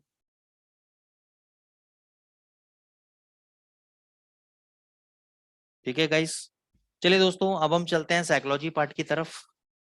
सारी एनर्जी तो आज तो मेरी इसमें निकल गई समझाने में। साइकोलॉजी क्या है? देखो साइकोलॉजी का मैं आपको बता दूं, अगर मैं, क्योंकि कभी हम लोग कभी जब सेमिनार्स करेंगे कभी या कभी ग्रैंड वेबिनार करेंगे 1-2 घंटे का, ठीक है ना, तब मैं आपको सिंपल साइकोलॉजी के ऊपर पूरी चीजें कॉन्सेप्ट्स क्लियर करूंगा। लेकिन आज मैं आपको थोड़ा सा साइकोलॉजी के बारे में बताऊंगा, क्योंकि साइकोलॉजी के लिए 2 घंटे भी अगर बात की जाए तो बहुत कम है। साइकोलॉजी का मतलब होता है दोस्तों माइंडसेट,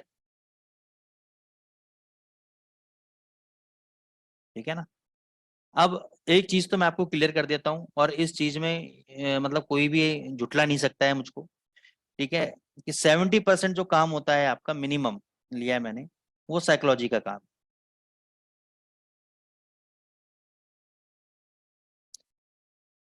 20% आपका स्ट्रेटेजी का काम है, ठीक है। साइकोलॉजी का मतलब डिसिप्लिन वगैरह सब इसी के अंदर आ गए, परसिस्टेंट, डिसिप्लिन सब साइकोलॉजी के अंदर आ गए आप।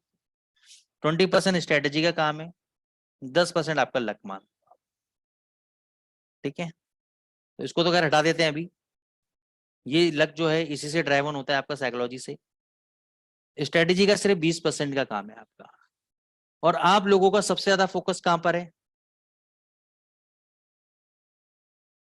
साइकोलॉजी पे कितना फोकस है?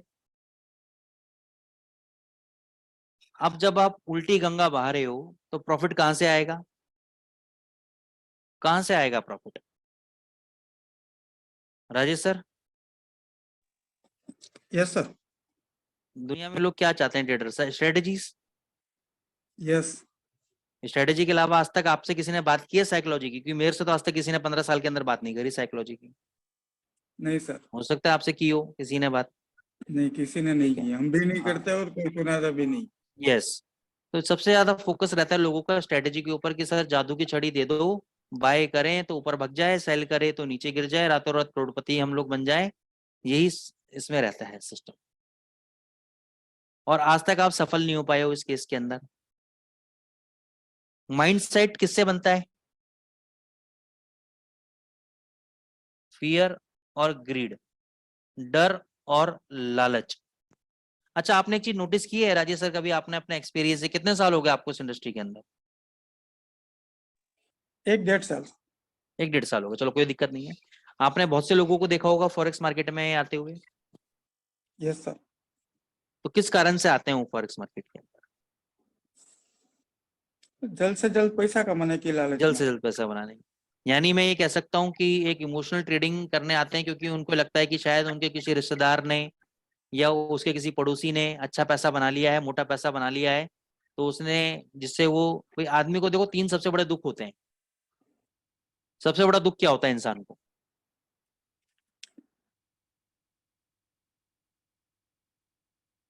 मैं 2 दुख की बात करूंगा, तीसरे की बात नहीं करूंगा, वो रेलिवेंट नहीं रहेगा अभी। तो 2 सबसे बड़ा दुख क्या है इंसान के पास आज? सबसे बड़ा दुख इंसान को होता है कि कोई अपना चला जाए, अपना जो प्रेमी आदमी है, या अपना जो मतलब फैमिली मेंबर है, कोई वो चला जाए, तो उसका दुख कोई भी कंपनसेट नहीं कर सकता लाइफ के अंदर। दूसरा सबसे बड़ा दुख क्या है राजेश सर? पैसा। दूसरा सबसे बड़ा दुख है कि मेरा पड़ोसी जो मेरे से IQ लेवल जिसका कम है, जो मेरे से कम समझदार है, इसने मेरे से ज्यादा पैसा कैसे बना लिया? ये ऐसा क्या कर रहा है कि ये पैसा बनाते जा रहा है? ये तो गधा था, पढ़ने में भी डफर था, इसने कैसे पैसा बना लिया? इसकी किस्मत कैसे चमक गई? तो ये आदमी को सबसे बड़ा दुख है कि उसका पड़ोसी उससे आगे कैसे निकल गया।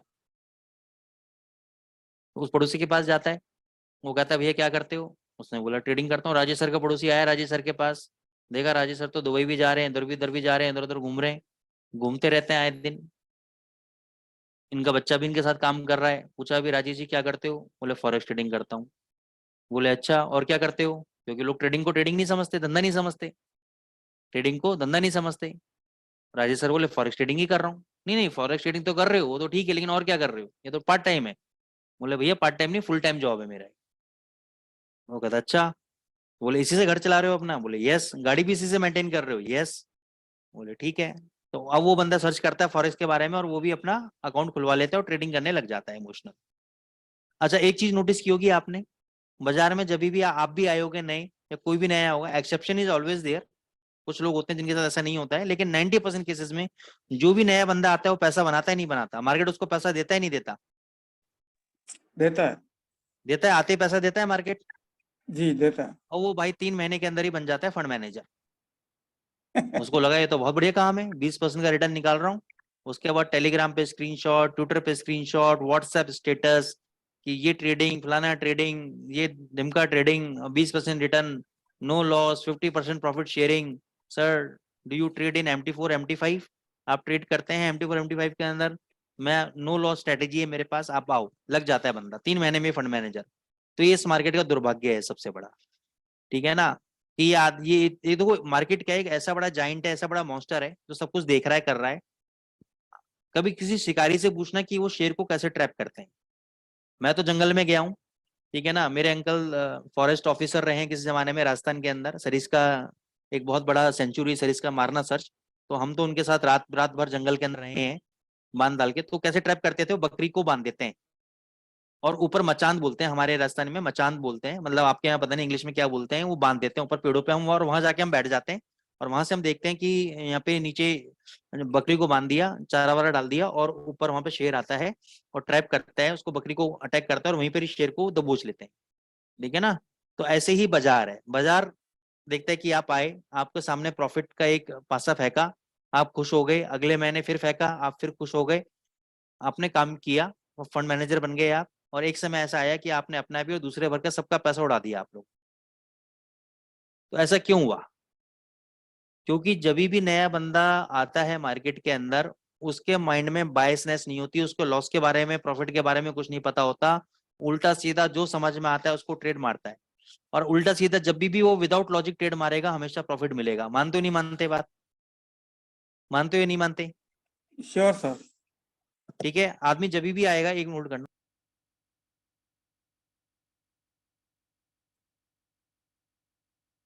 जब भी मार्केट के अंदर आएगा उल्टा सीधा ट्रेड मारना चालू करेगा और उसको प्रॉफिट मिलना चालू करेगा। जैसे फॉर एग्जांपल कैसे ट्रेडिंग प्रॉफिट मिलता है, बाजार में आते सबसे पहले बंदा क्या करता है, उल्टा सीधा सब कुछ यहाँ पे बाय कर लिया, न्यूजीलैंड JPY को यहाँ पे बाय कर लिया, और उसके बाय करते ही गिर गया, कोई बात नहीं, उसने यहाँ पे और बाय कर लिया, यहाँ पे और बाय कर लिया। अब इन तीनों का जो ब्रेक वन पॉइंट है वो यहाँ पे कहीं आ रहा है, और जैसे ही उसको यहाँ पे 10 पिप मिलेगा वो लेके निकल जाएगा, प्रॉफिट में बुक हो गया, वो खुश हो जाता है, यस मेरे को ट्रेडिंग समझ में आ गई, कुछ नहीं करना है, इस तरीके से करना है काम, एवरेज करना है, 2-4 दिन में तो रेट वापस अपने आ ही जाते हैं। कहाँ भगेगा? इसकी मैं क्या आपको रियल स्टोरी बताता हूँ। मेरे एक स्टूडेंट था, बहुत पुरानी बात है, 1.5 साल पुरानी बात है, पहले भी शायद वेबिनार से बताई होगी। वो किसी ब्रोकिंग फर्म में ऐसे ही ट्रेडिंग करता था, एवरेजिंग करता था और महीने के 20% रिटर्न निकाल रहा था, ठीक है ना। तो जैसे बुलबेल के अंदर अपने वेबिनार्स होते हैं, तो वेबिनार्स वो सुन रहा था हमारा। तो सुनते सुनते तो उसने कांटेक्ट किया कि सर कोर्स वोर्स करना है हमें। तो मैंने कहा कर लो। मैंने कहा अभी क्या कर रहे हो? बोले सर बहुत बढ़िया कर रहा हूँ, 20% महीना निकाल रहा हूँ। मैंने कहा तुम तो बहुत बढ़िया निकाल रहे हो, मैं तो नहीं सिखा सकता तुम्हें कोई ऐसी टेक्निक जो 20% महीने कमा के दे। बोले सर आपकी स्ट्रेटेजीज में कितना निकलता है? मैंने कहा 3% या 5% महीना। बोले सर क्या बात कर रहे हो? मैंने कहा बिल्कुल, मैं तो इतना ही निकाल के दे सकता हूँ, मैं तो नहीं निकाल सकता 20%। तो वो बंदा थोड़ा सा डिसर्टन हो गया, बोले नहीं सर आप मजाक कर रहे हो, है ना, और मेरे को करना है, मैंने आपको 6 महीने से सुन रहा हूँ वेबिनार्स वगैरह और मेरे को बहुत अच्छा लगता है, करना है। मैंने कर लो। उसने कोर्स वोर्स किया, ठीक है ना। तो मैंने उसकी स्ट्रेटेजी को देखा, ये एवरेज बेस काम कर रहा है। मैंने कहा सर आप बहुत जल्दी मरोगे, स्टॉप लॉस लगाना चालू कर दो। बोले नहीं सर। तो एक समय आया, एवरेज बेस पे काम करते करते उसने माना नहीं, उसका अकाउंट 0 हो गया। फिर उसने कहा कि सर आप बिल्कुल सही कहा करते थे, मैंने आपकी बात नहीं मानी, मैंने गलती कर दी, अब मैं स्टॉप लॉस काम करूंगा। वो बंदा स्टॉप लॉस लगा के, पूरी बात सुनी नहीं उसने, और स्टॉप लॉस लगा के काम करने लग गया। फिर आया 1 महीने बाद, बोले सर आपने तो मरवा दिया, मैं काम कर रहा कम से कम, मेरा अकाउंट 6 महीने तो चला, मैंने तो आपकी थ्योरी पे चला, तो मेरा तो अकाउंट 1 महीने में 0 हो गया। मैंने कैसे? बोला आपने कहा स्टॉप लॉस लगाओ, मैंने लगाया, सारे अकाउंट 0, हर बार स्टॉप लॉस कट गया मेरा तो। मैंने कहा कैसे कट गया? आप कैसे लगाते थे स्टॉप लॉस? तो उस भाई ने बताया मेरे को कि सर मैं कहीं पर भी सपोर्ट नजर आता था वहां पे बाय कर लेता था, और वहां से 20 पिप का fix target, fix stop loss लगा देता था। मैंने कहा वाह भाई वाह। मैंने कहा आपको पता है 20 पिप पे स्टॉप लॉस बनता है भी, आपका नहीं बनता है। स्टॉप लॉस लगाना एक कला है, एक आर्ट है। मैंने कहा आपने पूरी चीज सीखी नहीं। और यही हुआ था अभिमन्यु के साथ महाभारत के समय में, कि उसने जब वो चक्रव्यूह के अंदर घुसने की कोशिश की, स्ट्रेटेजी सीख रहा था, एंट्री स्ट्रेटेजी सीख रहा था, तो उसने सुना अपने माँ के पेट में अर्जुन क्या बोल रहा था अपनी वाइफ से। लेकिन जब अर्जुन ने एग्जिट स्ट्रेटेजी का समय आया, तो उस समय वो सो गया, तो उसको एग्जिट स्ट्रेटेजी नहीं पता थी, वो एंट्री तो कर गया एग्जिट नहीं कर पाया इसलिए मारा गया। मैंने कहा सर आपकी भी वो स्थिति है, आपने सुन तो लिया कि स्टॉप लॉस लगाना जरूरी है, लेकिन कहाँ लगाना है, किस बेसिस पे लगाना है। मैंने कहा पता है आपको स्टॉप लॉस कितने प्रकार के होते हैं? बोले सर कितने प्रकार के होते हैं? मैंने कहा बहुत सारे होते हैं। एक होता है आपका टाइम बेस्ड स्टॉप लॉस, एक होता है आपका प्राइस बेस्ड स्टॉप लॉस, एक होता है आपका वॉलेटिलिटी बेस्ड स्टॉप लॉस। मैंने इनके बारे में सुना है? बोले सर नहीं सुना इनके बारे में। तो मैंने कहा फिर आपने ट्रेडिंग कैसे चालू कर दी? तो कहने का मतलब है कि बंदा एवरेजिंग में भी गया, स्टॉप लॉस में भी गया, तो इसको बोलते हैं ट्रेडिंग विदाउट नॉलेज। अगर आप विदाउट नॉलेज दोस्तों ट्रेडिंग करोगे, इमोशंस में आके ट्रेडिंग करोगे, तो आप लॉस खाओगे। अब जैसे मैंने आपसे बात की, दो हमारे इंपॉर्टेंट फैक्टर हैं, एक फियर और ग्रीड। तो राजेश सर डर किस चीज का है? ट्रेडिंग के अंदर डर किस चीज का है?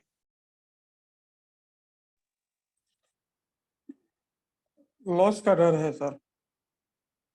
नहीं सर, लॉस का डर नहीं है, और किसी चीज का डर है। लॉस का डर तो है ही यही, इससे बड़ा एक डर और है। इससे बड़ा डर है कि प्रॉफिटेबल ट्रेड जो मेरा चल रहा है वो लॉस में कन्वर्ट ना हो जाए। ट्रेड लेते ही अगर मेरे को 10 पिप मिल रहे हैं, 20 पिप मिल रहे हैं, तो उसको पहले बुक करो, क्योंकि अगर प्राइजेस वापस नीचे आ गए तो फिर मेरा वापस लॉस खड़ा हो जाएगा। उसको बोलते हैं fear of losing the profitable trades. यही होता है। Yes sir. प्रॉफिट काटने की जल्दी किसको होती है? जिसके पास कोई ट्रेडिंग सिस्टम नहीं होता, जिसके पास कोई प्लान नहीं होता, जिसको लगता है ट्रेड लिया मेरे फेवर में आया, डर उसके सर के ऊपर हावी हो गया, प्रॉफिट बुक किया। लेकिन एक बार बताओ, जब ये लॉस जा रहा होता है तब आपका डर खत्म क्यों हो जाता है? तब लोग 100 पिप, 200 300 पिप तक लॉस देख लेते हैं, 500 पिप तक लॉस देख लेते हैं, एवरेज करते रहते हैं। तब डर कहाँ चला जाता है इन लोगों का? तब एक उम्मीद रहती है कि शायद ये वापस पलट के आएगा, शायद ये वापस पलट के ऊपर आएगा। और यही मार्केट का दोस्तों ट्रैप है, यही मार्केट का ट्रैप है। मार्केट आपको जहां आप स्टॉप लॉस काटते हो, कुछ टाइम बाद मार्केट आपको वहीं पे वापस रेट दिखा देती है, तो आपको इस बात का बड़ा दुख होता है कि मैंने स्टॉप लॉस क्यों काटा। ये मार्केट की ट्रैपिंग है दोस्तों। जब तक आप इस ट्रैपिंग से बाहर नहीं निकलोगे, लॉस काटने से नहीं निकलोगे, लॉस काटना नहीं सीखोगे, आप प्रॉफिट में कभी भी नहीं आ सकते। देखो दोस्तों, लॉस काटने का मतलब ये नहीं है कि आपने स्टॉप लॉस बुक कर लिया। लॉस काटने का मतलब है मूविंग बैक टू कैश। इसको अच्छे से समझो, मूविंग बैक टू कैश। आपने कोई 10 रुपए का शेयर लिया, उसमें 2 रुपए का लॉस जा रहा है, कितने रुपए बचे आपके पास? 8 रुपीज बचे आपके पास। मैं कह रहा हूं ये 2 रुपए का लॉस जा रहा है ना, बुक कर लो, अभी कभी बुक कर लो इस लॉस को। आपके पास 8 रुपए कैपिटल तो बची है। कल को अगर यही लॉस बढ़ते बढ़ते बढ़ते 6 रुपए हो गया, तो कितनी कैपिटल बची आपके पास? 4 रुपए कैपिटल बची। अब 4 रुपए में बताओ कैसे कवर कर लोगे अपना loss? It is always advisable to book the losing profits. जो ट्रेड लॉस में जा रहा है उनको बुक करना हमेशा एडवाइजेबल रहता है दोस्तों। उसको हमेशा प्रॉफिट्स को, लॉसेस को बुक करना सीखो, ताकि आपके पास कैपिटल बचेगा और तो आप उसको कवर कर पाओगे। जिस ट्रेडर के पास लॉस काटने की कैपेसिटी नहीं है, मैं लिख के गारंटी दे सकता हूँ जीवन में कभी भी प्रॉफिटेबल ट्रेडर नहीं रह सकता। अब आप कहते हो कि सर मैं आपको 1 साल की हिस्ट्री दिखा देता हूँ, 1.5 साल की हिस्ट्री दिखा देता हूँ, मैंने आज तक लॉस नहीं काटा, मैं ट्रेडर हूँ। आप ट्रेडर नहीं हो, मैं गारंटी मैं भी लिख के दे सकता हूँ कि जीवन भर आप नहीं कमा पाओगे। अगर कमा लिए तो मैं इंडस्ट्री छोड़ के चला जाऊंगा। इतना बड़ा चैलेंज देता हूं मैं, क्योंकि पॉसिबल है ही नहीं, पॉसिबल है ही नहीं। वॉरेन बफेट जैसे बड़े बड़े इन्वेस्टर्स और भी बड़े बड़े ट्रेडर्स, बिल डन, ठीक है ना, और भी मेरे पास अभी नाम मेरे इस पे नहीं आ रहे हैं जवान पे। बहुत सारे ट्रेडर, ऐसे कोई ट्रेडर्स नहीं है जिनके स्टॉप लॉसेस हिट नहीं होते और जो स्टॉप लॉस को हिट करके बाहर नहीं आते, जो सिर्फ एवरेजिंग बेस पे पैसा बना रहे हैं। ऐसा कोई भी आज तक ट्रेडर पैदा नहीं हुआ जीवन में जो सिर्फ एवरेज कर करके पैसा बनाए। आपका चाहे कितना ही बड़ा फंड हो, सब जीरो हो जाना है। जब 1500 2-2 हजार पिप की चाल आपको नीचे की तरफ मिलेंगे ना एक तरफा, सारे अकाउंट जीरो हो जाएंगे आपके, कितना ही बड़ा फंड हो आपके पास। तो एवरेजिंग काम नहीं करती, स्टॉप लॉस काटना चाहिए। लालच, ग्रीड, क्या अभी तो 50 पे पा रहे हैं, आपको पता है यहाँ पे रेजिस्टेंस है, सब कुछ है, लेकिन नहीं, नहीं काटना, अभी तो और 50 पे लेना है मेरे को। अननेसेसरी का लालच, वो भी आपको नहीं करना है। दूसरा, रिवेंज ट्रेडिंग। रिवेंज ट्रेडिंग एक बहुत बड़ा दुश्मन है एक ट्रेडर के लिए। रिवेंज ट्रेडिंग क्या होती है? मेरे को अच्छी तरह वो दिन याद है, जब हम लोग इन्फोसिस में ट्रेड करते थे, तो मेरे साथ एक ट्रेडर बैठते थे, बुजुर्ग थे, आपके एसबीआई से रिटायर्ड थे। उन्होंने मेरे को बोला इन्फोसिस में ट्रेड करते थे तो इन्फोसिस में उनको लॉस हो गया और वो लगे रहते थे ट्रेडिंग के अंदर। इन्फोसिस के अंदर मैं वहाँ पे रिसर्च एनालिस्ट था, डीलर्स बैठते थे हमारे साथ में, तो वहाँ पे आके बैठते थे, वो जमाना होता था जब डीलर्स के पीछे क्लाइंट बैठते थे और वहीं हमारा रिसर्च डिपार्टमेंट था। तो मेरे से पूछते थे जैन साहब क्या लग रहा है, मैंने बोला सर इन्फोसिस लग रहा है तेज। उन्होंने ले लिया, मैंने कहा सर नीचे आ गया, स्टॉप लॉस कट गया, काट दो, निकल जाओ बाहर। बोले नहीं काटूंगा नहीं। उसी में लगे रहे 5,000 रुपए का लॉस था। शाम को जाते जाते 23 या 24,000 रुपए का लॉस वो देके गए, उसी के अंदर लगे रहे। That is called revenge trading, कि पैसा कमाना है तो इसी से कमाना है और आज ही कमाना है, इसने मेरे को लॉस दे कैसे दिया। लॉस को एक्सेप्ट ना करने की क्षमता, that is called revenge trading. Revenge नहीं लेना है आपको। आपको लगा कि यार मेरा $20 उड़ गए, तो अब आपको रात भर नींद नहीं आएगी। या तो आप रिवेंज ट्रेडिंग करोगे कि अभी मेरे पास समय है, 2 घंटे के अंदर ऐसी पोजीशन बनाऊं कि $20 मेरे कवर हो जाए, 20 ना हो, $10-12 कवर हो जाए। ऐसी ट्रेडिंग करते होगे आप कभी ना कभी कि कुछ तो लॉस कवर हो मेरा आज। ऐसा नहीं होना चाहिए। नहीं हुआ, आज का दिन खराब गया, कोई बात नहीं, अगले दिन हम लोग काम कर लेंगे, अगले दिन हम लोग कमा लेंगे। रिवेंज ट्रेडिंग हम लोगों को नहीं करनी है। ओवर ट्रेडिंग भी हम लोगों को नहीं करनी है। तीसरी चीज, अगर आपके पास कोई भी प्लान नहीं है, अगर ट्रेड लेने से पहले आपको ये नहीं पता है कि मेरे को एग्जिट कहाँ करना है, प्रॉफिट के अंदर, मेरे को लॉस के अंदर एग्जिट कहाँ करना है, दोस्त आपको ट्रेडिंग नहीं करनी है। आपको ट्रेडिंग मार्केट में नहीं उतरना है, आपको ट्रेड नहीं करना है। हार्ड अर्न मनी है, मेहनत की कमाई है। कई फन्ने कहाँ आते हैं हमारे पास ऐसे, सर $1,000 लगाया है, या तो आर या पार। मैंने कहा सर क्या मतलब, या तो सर इसके 10,000 बनेंगे या जीरो हो जाएगा, बस एक आखिरी जुआ खेल रहे हैं मार्केट के साथ, या तो 10,000 करके निकलेंगे या जीरो करके निकलेंगे। तो ऐसे भी लोग आते हैं अलग अलग माइंड सेट के, ऐसे लोगों से दूर रहना चाहिए हमें, ऐसे लोगों को पास भी नहीं बैठाना चाहिए हमें। ये हम लोगों के लिए बड़े दुश्मन है, मार्केट के लिए हानिकारक लोग हैं ऐसे लोग। ऐसे लोगों से दूर हो जाओ आप, ठीक है। इनको मार्केट के बारे में कुछ भी नहीं पता, ये सिर्फ जुआ सट्टा खेलने आए हैं, इनको ऐसे लोगों से दूर रहना चाहिए हमें। देखो दोस्तों, बाजार में एक ही फॉर्मूला है और उस फॉर्मूले को जब तक आप इजाद नहीं करोगे मार्केट में, आपके पैसे जीवन में कभी भी नहीं बनेंगे। मैं लिख के गारंटी दे सकता हूं। अभी आपके पैसे क्यों बन रहे हैं, क्योंकि बाजार आपका साइडवेज जोन के अंदर है और 70% ऑफ द टाइम बाजार आपका साइडवेज रहता है। 30% ऑफ द टाइम बाजार आपका ट्रेंडिंग रहता है, चाहे ऊपर का ट्रेंड या नीचे का ट्रेंड। और यही, अच्छा इसको मैं और सिंप्लीफाई करता हूँ, 12 महीनों में से 10 महीने आपके हैं, बाजार ने आपको दे दिए 10 महीने, आप खूब कमाओ खाओ। 2 महीने कहता है बाजार मेरे हैं, लेकिन इन 2 महीनों में अगर आपने कुछ गलत ट्रेड किया, मैं आपके कपड़े फाड़ दूंगा। जितना 10 महीने में कमाया, मैं 2 दिन में सब ले जाऊंगा मैं आपका। क्लियर बोल रहा है बाजार कि 12 महीने से मैं 10 महीने मैंने आपको दे दिए, कमाओ खूब कमाओ। लेकिन जब मेरा समय आएगा उस समय या तो पीछे हट जाना, या फिर तसल्ली से जो मैं कह रहा हूँ उसको मान लेना, नहीं तो मैं तुम्हारे कपड़े फाड़ दूंगा, तुम्हारे घर बार सब बिकवा दूंगा मैं। और हम यही गलती करते हैं, हम अगेंस्ट द ट्रेंड बैठ जाते हैं। मैं आपको एक डेटा दिखाना चाहूंगा जो मैंने पहले भी कई बार दिखाया है, और क्योंकि इस समय का सबसे अभी तक वही रिलायबल डेटा है, हमारे आसपास है। हम चलते हैं 6 जनवरी को, जब मार्केट खुला था, जब मार्केट आपका खुला था न्यू ईयर के बाद।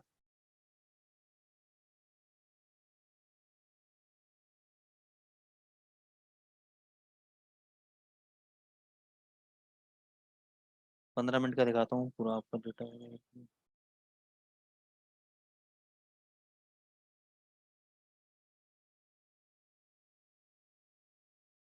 देखो 6 जनवरी का बाद में दिखाऊंगा, पहले मैं आपको चीज दिखाता हूँ।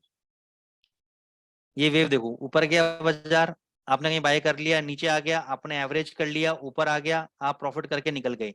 ये बाजार था आपका ब्रॉड रेंज साइडवेज मार्केट, जहां पे आप एवरेजिंग करके पैसा बना रहे थे, सेल कर रहे थे, ऊपर भग रहा था, प्राइस नीचे आ रहे थे, ऊपर भग रहा था, प्राइस नीचे आ गए। यहाँ बाइंग करना चालू किया, प्राइस ऊपर आ गया, और प्राइसेस नीचे आ गए, प्राइस ऊपर आ गया। लेकिन अगर आपने यहाँ पे सेल किया होता, आ जाओ 6 जनवरी वाले दिन, यहाँ पे देखो आप, एक ही दिन के अंदर आपका 250-300 पिप का मूवमेंट।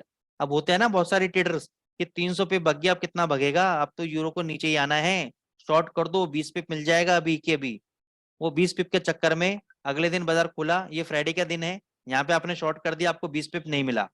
मंडे को ओपन हुआ, आपने कहा अब तो नीचे आएगा, यहाँ से और ऊपर, आपने यहाँ पे और सेल किया, यहाँ से और ऊपर आपने यहाँ पे और सेल किया। अब आप खुश हो गए, ये तो रेजिस्टेंस है, अब तो नीचे आना ही पड़ेगा यूरो यूएसडी को, कैसे नहीं आएगा। ये देखो, इस वाले लॉट में आपको प्रॉफिट आने लग गया क्योंकि ये अगले दिन साइडवेज जोन में चला गया। आप खुश हो गए, अब तो नीचे आएगा ही आएगा। फिर अगले दिन साइडवेज जोन में रहा, आपने कहा अब तो नीचे आएगा ही आएगा। आप ख्याली पुलाव पकाने लग गए, और ये देखो ऊपर, ये ऊपर, ये ऊपर, यहाँ से फिर नीचे आया, फिर ऊपर। कहाँ तक एवरेज करोगे मेरे को बताओ, कहाँ तक एवरेज करोगे? क्योंकि आप क्या हो, 300 पे बग गया, 200 पे बग गया, अरे 20 पिप की तो रिट्रेसमेंट देगा देगा। गोल्ड 1830 से 1850 आ गया, अरे 1848 तक तो आएगा ही आएगा, 47 तक तो आएगा ही आएगा, बेच दो। ऐसा नहीं आता, नहीं आता है। यही तो ट्रैप है, यही तो मॉन्स्टर चाहता है कि आप इस तरह की ट्रेडिंग में फंस जाओ। 1850 पे बेचो, 47 पे कवर करो, 55 पे बेचो, 52 पे कवर करो, 55 पे बेचो, 51 पे कवर कर लो, 60 पे जाता है और बेच दो, डबल क्वांटिटी, 58 आता है फिर कवर कर लो। यही तो चाहता है, उस टाइप की ट्रेडिंग करो आप। और इसी ट्रेडिंग में अपने आप को आप एक्सपर्ट बनने लग जाते हो, समझने लग जाते हो एक्सपर्ट, और ऐसे ही आप मार खाते हो मार्केट के अंदर। तो ये एक छोटे छोटे पॉइंट्स हैं दोस्तों जो मैं आपको समझाना चाहता हूँ, क्योंकि साइकोलॉजी ये यहाँ पे खत्म नहीं होती, यहाँ तो अभी स्टार्ट भी नहीं हुई है साइकोलॉजी। इतने पॉइंट्स बताए हैं मैंने आपको, ये तो अभी साइकोलॉजी स्टार्ट भी नहीं हुई है अभी आपकी, ठीक है ना। तो ये एक छोटा सा मैंने इंट्रोडक्शन दिया है साइकोलॉजी का। साइकोलॉजी के अंदर कैसे हम ओवरकम करें अपने फियर ग्रीड को, कैसे हमें ट्रेडिंग प्लान हमें बनाना चाहिए, कैसे स्ट्रेटेजीज को बनाना चाहिए, क्या उसके ट्रेड्स रहते हैं, मतलब बहुत बहुत बड़ा सब्जेक्ट है साइकोलॉजी दोस्तों। और ये मेरी गारंटी है, मैं लिख के दे सकता हूँ, साइकोलॉजी को नहीं समझोगे आप पैसा नहीं बना सकते मार्केट के अंदर। जो लोग को ये पता है ना कि हाँ सर मेरे को पता है, आप कोई नई चीज नहीं बता रहे, ग्रीड फियर हम सुनते आए हैं, हमने सुन लिया 2 साल में 3 साल में, बहुत सुन लिया हमने ये चीज। आपने एग्जीक्यूट किया कभी उस चीज के ऊपर? आपने उस चीज को कभी फोकस नहीं किया। जानते सब कुछ हो लेकिन मानते कुछ भी नहीं हो। इसका मैं यहाँ पे ये कहूंगा कि जानते सब कुछ हो लेकिन मानते कुछ नहीं हो। खैर एनी हाउ, तो ये एक साइकोलॉजी नेवर एंडिंग सब्जेक्ट है। तो एक छोटे छोटे मैंने पॉइंट्स बताए। अब मैं आपको लेके चलता हूँ यूरो जेपीवाई की स्ट्रेटेजी की तरफ। सिंपल स्ट्रेटेजी है, मूविंग एवरेज पे स्ट्रेटेजी पे बेस्ड है, थोड़ा कलरफुल बना दिया है, कुछ भी नहीं है। अब यहाँ पे मैं एक क्वेश्चन और पूछना चाहूंगा कि what is the meaning of scalping? आपकी नजर में स्कैल्पिंग का क्या नजरिया है?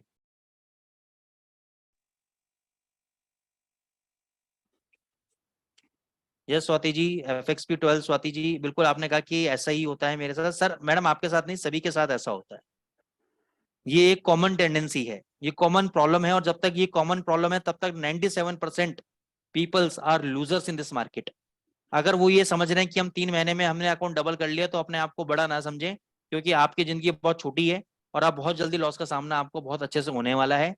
ध्यान रखिएगा इस बात का। या आप सोच रहे हैं मेरे पास ऐसा कोई रोबो है जो 40% महीना रिटर्न निकाल के दे रहा है, तो आप गलत जगह पे जा रहे हैं। बहुत ही जल्दी वो आपको मरवाने वाला है। चलो, स्कैल्पिंग की डेफिनेशन क्या है ये बताओ मेरे को आप। छोड़ो सारी बातें। In minimum time trade close and make profit scalping. ठीक है राकेश सर, आपने बहुत बढ़िया एग्जांपल दिया, मैं भी आपके बात से सहमत हूँ। कोई और? अच्छा, कितने पिप को स्कैल्पिंग कहा जाता है? हाँ जी, पीप की बात करें ना सर, तो 3-4 पीप से लेकर 5-7 पीप का मैक्सिमम स्कैल्पिंग होता है। बहुत बढ़िया राजेश सर, बहुत बढ़िया। आपने ना आज हमारा सर ऊंचा कर दिया बात वो। उमंग जी, सर 2 गुरु पिप से 10 पिप। हाँ जी, हमारा गुरु कौन है सर? गुरु आपका फुद्दू है। 2 पिप से 10 पिप। 2 पिप से 10 पिप उमंग जी, वेरी गुड। दिलीप जी 20 पिप। ठीक है। देखो दोस्तों, एक कहानी बताता हूँ मैं आपको, जो अपने प्रीमियम क्लासेस के अंदर मैंने अपने स्टूडेंट्स को बताई है, वो भी आए हुए हैं, वो कहेंगे सर रिपीट कर रहे हैं वो चीज। रियल कहानी है, सुन लेना। मेरी मेरी ही कहानी है अपनी, ठीक है ना। उसके बाद मैं आपको स्कैल्पिंग का रियल मीनिंग बताऊंगा, और यूरो जेपीवाई के ऊपर स्ट्रेटेजी पे चलेंगे हम। स्कैल्पिंग स्ट्रेटेजी, मजा आ जाएगा आपको। 2008 की बात है, मैं एक ब्रोकिंग फर्म में था, और वो जो ब्रोकिंग फर्म थी वो बड़े बड़े इंस्टीट्यूशंस के सौदे हैंडल करती थी। जैसे कि आपने उस जमाने में नाम सुना हो ब्लैक रॉक म्यूचुअल फंड, ठीक है ना। तो आज के जमाने में DSP mutual fund, ICICI mutual fund. तो ऐसे म्यूचुअल फंड्स के हम फंड मैनेज करते थे, और कई 100, 200, 400 करोड़ के फंड हम मैनेज करते थे। 2008 की बात है। तो 2008 में जनवरी में जब क्रैश आया, उससे पहले एक फंड आया था रिलायंस ग्रुप का, RNRL fund, Anil Ambani group का था। तो उनका मैं फंड मैनेज करता था, मतलब मैं टीम में था। तो मैं सेकंड पोजीशन पे था, मेरे एक सीनियर एनालिस्ट थे साथ में, पुष्कराज कानिटकर जी, तो उनके साथ में मैं था। तो वो भी आज बॉम्बे के बहुत बड़े रिसर्च हाउस ब्रोकिंग फर्म में एक वाइस प्रेसिडेंट है। उनको मोदी जी से गुजरात के अंदर अवार्ड मिला है बेस्ट टेक्निकल एनालिस्ट इंडिया का, कई साल पहले 2014 के अंदर। तो उनके साथ मैं था, तो जिस फर्म में हम लोग काम करते थे, जिस कंपनी के अंदर हम लोग काम करते थे, तो उस कंपनी बेसिकली वो कंपनी थी जॉबर्स के लिए फेमस। जॉबर्स के लिए मतलब जो लोग ट्रेडिंग में मतलब सट्टा मारते हैं ना, इंट्राडे करते हैं, जॉबिंग करते हैं बेसिकली। यानी मान के चलो जिनके कारखाने चलते हैं, किसी के गत्ते का कारखाना है, किसी का किसी और चीज का फैक्ट्री है, तो वो लोग शाम को जो फैक्ट्री जाते थे, सुबह फ्री रहते थे, सुबह जॉबिंग करते थे, ट्रेडिंग करते थे, तो वो लोग आते थे वहां पर। यानी ब्रोकर के अकाउंट में ट्रेडिंग होती थी, उसको बोलते हैं प्रो अकाउंट। यानी ब्रोकर के अकाउंट में ब्रोकरेज लगती नहीं, सिर्फ गवर्नमेंट टैक्सेस लगते हैं। तो वहां ब्रोकर उनसे बहुत ही मिनिमल चार्जेस लेता था, जैसे 100 रुपए करोड़ ले लिए, 200 रुपए करोड़ ले लिए, ऐसे मिनिमम चार्जेस लेता था, और फंडिंग भी करता था काम करने के लिए, और उस फंडिंग के एवज में उनसे ब्याज भी लेता था कुछ। तो उसको बोलते हैं प्रो अकाउंट ब्रोकर का, ठीक है ना। तो वो ब्रोकर के अकाउंट में करते थे, बाद में वो शिफ्टिंग करते थे, बैक ऑफिस का काम है कि एक्सचेंज को कैसे फाइल भेजते थे, वो अलग मैटर है, उसमें नहीं जाएंगे हम लोग। तो 150 जॉबर्स उस कंपनी में काम करते थे, सुबह आते थे, उनको लिमिट खुल जाती थी पीछे से, ठीक है, कुछ पैसा वो जमा कराते थे, तो उनकी अनगिनत लिमिट खुल जाती थी, वो ट्रेडिंग मारते थे। तो सेक्शंस बने हुए थे कि जो हाई ग्रेड जॉबर्स होंगे वो डीलर और रिसर्च रूम हमारा एक ही हुआ करता था। जो हाई ग्रेड जॉबर्स होंगे, हाई ग्रेड मतलब जो हाईएस्ट वॉल्यूम करते थे, जो मतलब एक ऑपरेटर लेवल का काम करते थे, वो हमारे रूम में बैठेंगे, हमारे रिसर्च में और उसमें बैठेंगे। बाकी जो मिडिल क्लास होंगे वो अलग में बैठेंगे, लोअर वाले बिल्कुल अलग सेक्शन में बैठेंगे, अलग अलग कैबिन्स वो बना रखे थे, हॉल्स बना रखे थे। तो हमारे जो उसमें बैठते थे, 2-3 जॉबर्स ही बैठते थे। एक तो मतलब जो आपने नाम सुना हो कंपनी है पुंज लॉयड। पुंज लॉयड एक लिस्टेड कंपनी है, उसके जो मालिक का काम संभालता था एक तो, और दो अपने वैसे जॉबर्स जॉबिंग करते थे। उस जमाने में मैं बता रहा हूँ 2008 के अंदर एक एक बंदा 50-50 हजार निफ्टी मार देता था। कितनी निफ्टी मार देता था? 50,000 निफ्टी मार देता था। अगर आज के तारीख में मैं बात करूं तो एक लॉट कितने का है निफ्टी का? 50 शेयर का लॉट है। यानी अगर मैंने निफ्टी मारी है तो मैंने 50 निफ्टी खरीदी है। तो उस जमाने में, और एक निफ्टी का मार्जिन आज के टाइम में कितना है? 1.5 लाख रुपए का मान के चलो मार्जिन है, और वैल्यू कितनी है? 8 लाख से 10 लाख की वैल्यू है एक कॉन्ट्रैक्ट की, ठीक है। तो उस जमाने में 50-50 हजार निफ्टी मार देते थे। तो क्या होता था, वो अजीब सी हरकतें करते थे, मतलब कभी डांस कर रहे हैं, कभी बाल खुजा रहे हैं, कभी गाना गा रहे हैं, कभी कुछ कर रहे हैं, कभी जोक्स मार रहे हैं गंदे गंदे, मतलब। तो मैंने अपने सर से पूछा, मैंने सर ये एकदम ये पागलों वाली हरकतें क्यों करते हैं, मतलब इतना डिस्टर्बेंस करते हैं। उन्होंने मेरे को बताया कि महेंद्र, अगर ये इतनी पोजीशंस इनकी हैवी रहती हैं, अगर ये अपनी पोजीशंस के ऊपर बैठे रहे तो इनका ब्रेन हैमरेज हो जाएगा, ये पागल हो जाएंगे, इतनी भयंकर पोजीशन रहती है। तो ये अपने आप को कूल डाउन करने के लिए, अपने आप को शांत रखने के लिए, अपने मेंटल लेवल को बनाए रखने के लिए ऐसी हरकतें करते हैं, अपने आप को डिस्ट्रैक्ट करते हैं, ताकि ये उसके ऊपर ज्यादा पोजीशन हैवी ना पड़े। क्योंकि उनकी पोजीशन इस हिसाब से रहती है कि ये निफ्टी के अंदर 50 पैसे से लेकर 1 रुपए के अंदर अपना सौदा काट देते हैं। इसमें इनकी ब्रोकरेज वोकरेज भी कट गई, टैक्सेस भी कट गए, सब कुछ हो गए। 50 पैसे से 1 रुपए, 2 रुपए, 3 रुपए मैक्सिमम। समझ रहे हो आप? 50,000 निफ्टी में अगर उन्होंने 2 रुपए भी बुक किए तो लाख रुपए सीधे अंदर, लाख रुपए सीधे अंदर, या लाख रुपए सीधे बाहर। 2008 की बात बता रहा हूं मैं आपको।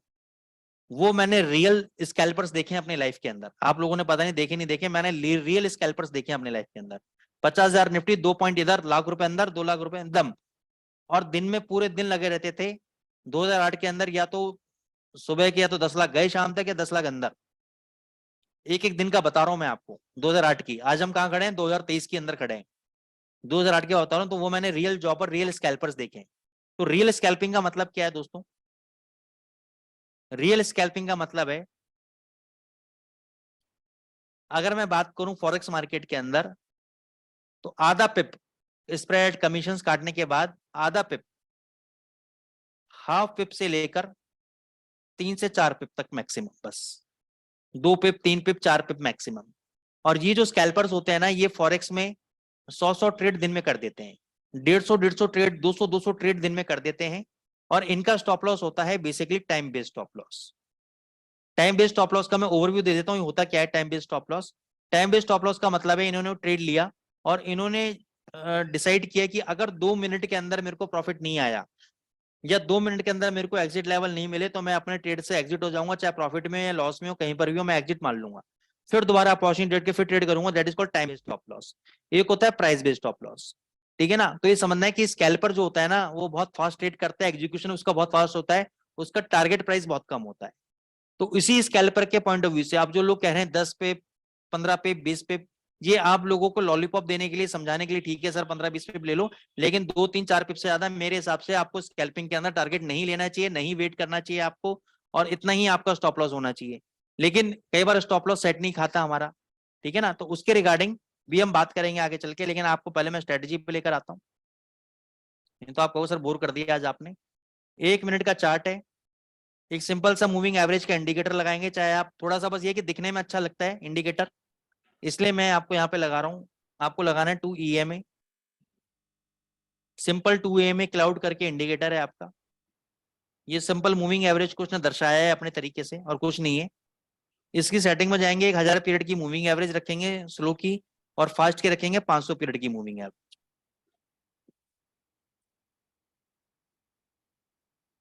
ठीक है, 2 मूविंग एवरेज रख ली, और कोई चेंजेस हमें नहीं करने, ना स्टाइल में चेंजेस करने हैं, ना हमें कुछ चेंजेस करने।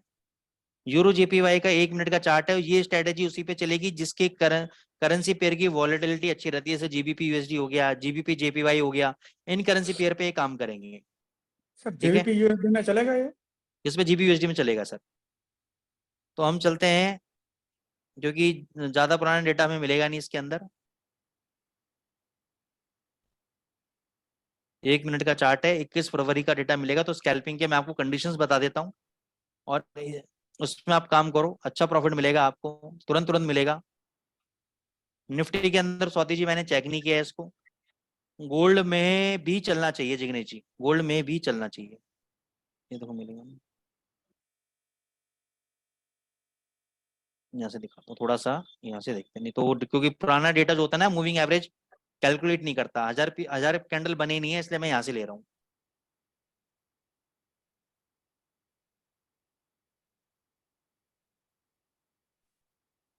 देखो 2 कंडीशन है इसकी। पहली कंडीशन, जब यहाँ पे ये बाय दिखा देगा आपको, तो जिस कैंडल पे इसने बाय दिखाया है उससे पहले मान के चलो अगर कोई भी कैंडल्स बनी है जिसने हाई लगा रखा है, तो हम उसके हाई के ऊपर ही बाय करेंगे, हम इस कैंडल के ऊपर बाय नहीं करेंगे, हम इस कैंडल के ऊपर बाय नहीं करेंगे। अगर पहले से ही किसी कैंडल्स ने हाई लगा रखा है और इस इंडिकेटर ने यहाँ पे आके आपको बाय दिया है बीच में, तो हम बीच में बाय नहीं करेंगे। जब वो जो प्रीवियस हाई लगे हुए हैं उनका हाई टूटेगा तभी हम बाय करेंगे।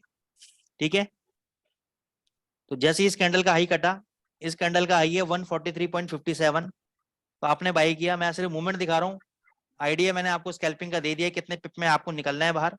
तो इस स्ट्रेटेजी के लिए आप 7 पिप का टारगेट लेके चल सकते हो। अगर आपको फिर भी दिक्कत आ रही है तो मैं डिफाइन कर देता हूँ, 7 पिप का आप टारगेट लेके चल सकते हो। 143.57 पे इसने बाय कराया, हाई लगाया इसने 143.99, यानी 30 से 40 पिप का इसने मूवमेंट दे दिया आपको। आपको कहाँ निकलना है, आपको समझदार हो। दूसरा स्ट्रेटेजी, आपको वेट करना है प्राइजेस को इन दोनों मूविंग एवरेजेस के नीचे आने का। नीचे आ गए, उसके बाद आपको एक ऐसे कैंडल का वेट करना है जो ये लोअर जो मूविंग एवरेज है, नीचे जो लाइन जा रही है, इसके ऊपर बंद हो जाए। जैसे ये कैंडल बंद होगी इसके ऊपर, तो जैसे इसका हाई कटेगा आप बाय कर लोगे और 7 पिप का प्रॉफिट मिलेगा, लेके निकल जाओगे। स्टॉप लॉस आपका वही रहेगा कि जब तक ये दोनों मूविंग एवरेज रेड नहीं हो जाती तब तक आप ट्रेड में बने रहोगे, आपको प्रॉफिटेबिलिटी जरूर मिलेगी, आपको एग्जिट लेवल जरूर देगा ये। फिर देखो यहाँ पे नीचे आया, फिर यहाँ पे हमने बाय कर लिया कहीं, फिर ये नीचे आया, यहाँ से देखो ऊपर भाग गया, मिल गए 7 पिप, ज्यादा मिल गए। फिर ये देखो प्राइजेस नीचे आ गए आपके, नीचे आने दो पहले प्राइजेस। नीचे आने के बाद जब दोबारा ऊपर जाएंगे तब जो कैंडल इस मूविंग एवरेज के अंदर बंद करेगा, इस बैंड के अंदर बंद करेगा, उसके ऊपर हम बाय करेंगे। तो इसके ऊपर हमने इसके ऊपर बाय किया 143.66, इसके ऊपर हमने बाय किया, तुरंत ही आपको 7 पिप मिल जाएंगे। इसमें क्या है कि आप अटकोगे नहीं, आप वेट नहीं करोगे कि यार मैं वेट कर रहा हूँ। देखो यहाँ पे देखो, ये आया, यहाँ पे बाय किया, ये मिल गया 7 पिप। अब यहाँ पे आपने बाय किया, यहाँ 7 पिप नहीं मिले, 2-3 पिप मिले, नीचे आ गया बाजार, डरने की जरूरत नहीं है, ऊपर बढ़ गया। जब तक ग्रीन बैंड है आपको डरने की जरूरत नहीं है। यहाँ पे बाई किया, 7 पिप मिल गए, लेके निकल गए। अगर मान के चलो, मैं केस स्टडी ले रहा हूँ आपकी यहाँ पर, कि मैंने यहाँ पे बाई किया, ये हाई है आपका 143.72 का, मेरे को यहाँ पे 7 पिप नहीं मिले और यहाँ से नीचे आने लग गया, कोई दिक्कत नहीं है। यहाँ पे इसने सेल दिया, समझना है यहाँ पे कंडीशन, मैं यहाँ पे सेल नहीं करूंगा, क्योंकि जब इसने सेल दिया उससे पहले आपका लो यहाँ पे लगा हुआ था। तो इस कैंडल के लो के नीचे मैं अपनी बाय पोजीशन एग्जिट करूंगा और फ्रेश शॉर्ट पोजीशन लूंगा। इस कैंडल का लो है 143.38। इसके नीचे मैंने बाय किया हुआ था 143.72 पे, तो वो एग्जिट करूंगा मैं और शॉर्ट पोजीशन पे बैठ जाऊंगा। और अब मेरा जो टारगेट रहेगा, जितना मेरा लॉस हुआ है उतना मेरा अगला टारगेट रहेगा, प्लस 7 पिप का मेरा एक्स्ट्रा टारगेट रहेगा। यहाँ लो लगाया है 143.06 और लो कितना लगाया है 143.05 और कितना लो लगाया है 143.04, 143 और कितना लो लगाया है 142.80, 76। यानी मेरा सारा का सारा लॉस कवर, प्लस मैं 7 पिप में भी आ गया। उसके अलावा बीच बीच में अगर आपको कैंडल्स मिलती हैं ऐसी, बाहर जाता है यहाँ पे शॉर्ट लगा दो, शॉर्ट पोजीशन आप एक्स्ट्रा शॉर्ट पोजीशन लेते रहो, तो आपकी प्रॉफिटेबिलिटी इंक्रीज होती रहेगी। ये देखो आगे नीचे, अब देखो यहां से ऊपर गया, जब तक ये वापस इस बैंड के अंदर नहीं आएगा मैं शॉर्ट पोजीशन नहीं लूंगा। कई लोग होंगे जो कहेंगे सर यहाँ पे शॉर्ट ले लो आप, यहाँ से नीचे आएगा। उसका ड्रॉबैक क्या है, ये देखो ये ऊपर भगता गया है। अब यहाँ पे इसने बाय दिया, मैं बाय ट्रेड नहीं लूंगा क्योंकि इसका हाई नहीं कटा, तो ये अभी भी शॉर्ट ट्रेड के अंदर है, अभी भी सेल ट्रेड के अंदर है। 1 मिनट के चार्ट के अंदर सबसे बड़ी फैसिलिटी कि आपका स्टॉप लॉस बहुत कम लेवल पे हिट होगा। सर एक बार यहाँ पे जीबीपी में आपने देख शॉर्ट लेते किया, हैं। हाँ देखता हूँ सर, ये देखो आगे नीचे जीबीपी यूएसडी में देखते हैं सर। मैंने देखा नहीं है लेकिन मेरे को लग रहा है उसमें काम करना चाहिए। एक मिनट रुक जाओ।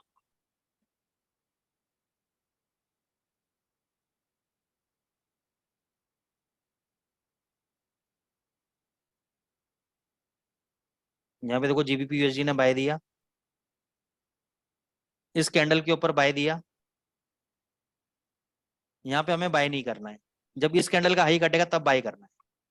इस कैंडल का हाई था आपका 1975, हाई लगाया 1987, प्रॉफिट बुक हो गया। अब नीचे का वेट करो आने का।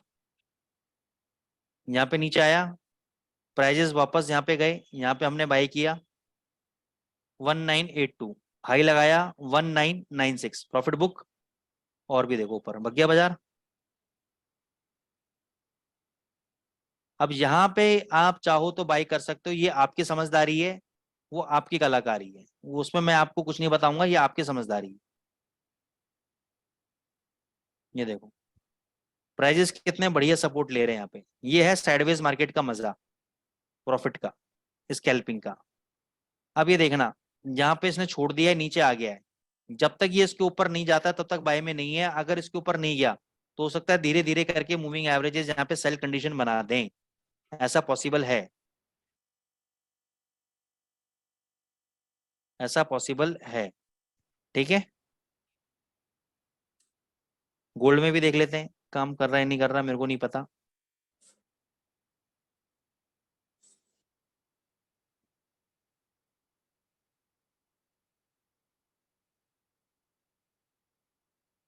गोल्ड ने कहाँ पे बाय दिया, यहाँ पे बाय होना चाहिए था 1840 के ऊपर, नीचे आके यहाँ आया, नीचे यहाँ से बाय दिया, यहाँ से देखो ऊपर गया 1840 के ऊपर भी आ गया, 1840 के ऊपर भी आ गया और बाय हो गया 1844।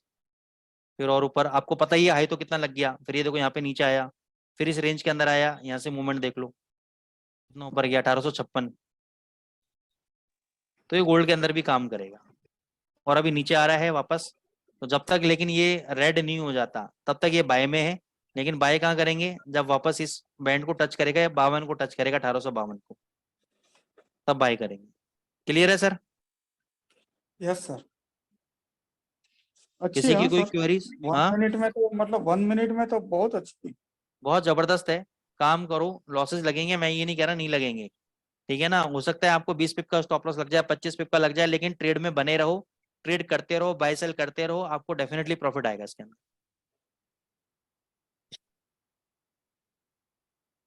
इंडिकेटर नेम है सर टू सिंपल ईएमए, यहाँ पे आप टाइप कर दो 2 EMA, तो सिंपल 2 EMA क्लाउड करके आ जाएगा। बस एक मूविंग एवरेज डाल देना 1000 की, एक डाल देना 500 की। 1 मिनट पे काम करो, जबरदस्त प्रॉफिट मिलेगा आपको इमीडिएट बेसिस पे, वेट करना ही नहीं है आपको।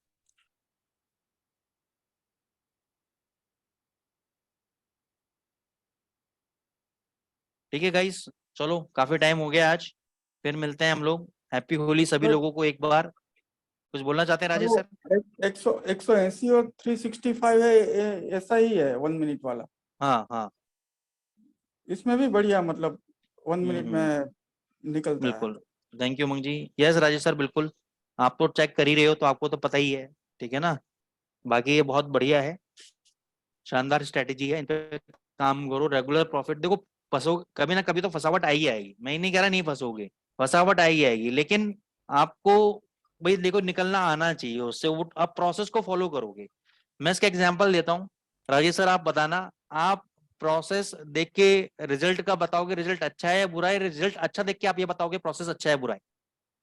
नहीं सर, रिजल्ट देख के नहीं, लेकिन मतलब जो हमें कहाँ निकलना है और कहाँ घुसना है, वो हमारी स्ट्रेटेजी अच्छी होनी चाहिए, बस मैं ये हाँ देखता हूँ। प्रोसेस आप मतलब आपका, मैं ये मान लो आप ये कहना चाह रहे हो कि प्रोसेस अगर अच्छा होगा तो रिजल्ट ऑटोमेटिकली अच्छा होगा। हाँ, वो रिजल्ट अपना काम करेगा, आप प्रोसेस को हाँ प्रोसेस फॉलो करो। तो अब इसका फॉलो एग्जांपल करो। देता हूँ, मान के चलो मैंने आंख पे पट्टी बांधी और मेरे को रोड क्रॉस करना है, बीच में डिवाइडर है ना, आंखों में मैंने पट्टी बांध ली, 1 2 3 4 करके मैंने भक्के रोड क्रॉस किया, मैं बच गया, मेरा एक्सीडेंट नहीं हुआ, रिजल्ट वॉज गुड, रिजल्ट अच्छा था। फिर मैंने दूसरी बार ट्राई किया, दूसरी बार भी बच गया, 3 बार ट्राई किया, 3 बार बच गया, 4 बार ट्राई किया, 4 बार बच गया, 10 बार किया, 10 बार बच गया, रिजल्ट बहुत अच्छे आ रहे हैं। इसका मतलब क्या है, मेरा प्रोसेस इज गुड और बैड? बैड। बैड। यही उन्हीं फंड मैनेजर्स की कहानी है, जल्द देख के आप लोग चकाचौंध हो जाते हो, जबकि आपको ये नहीं पता उनका प्रोसेस क्या है।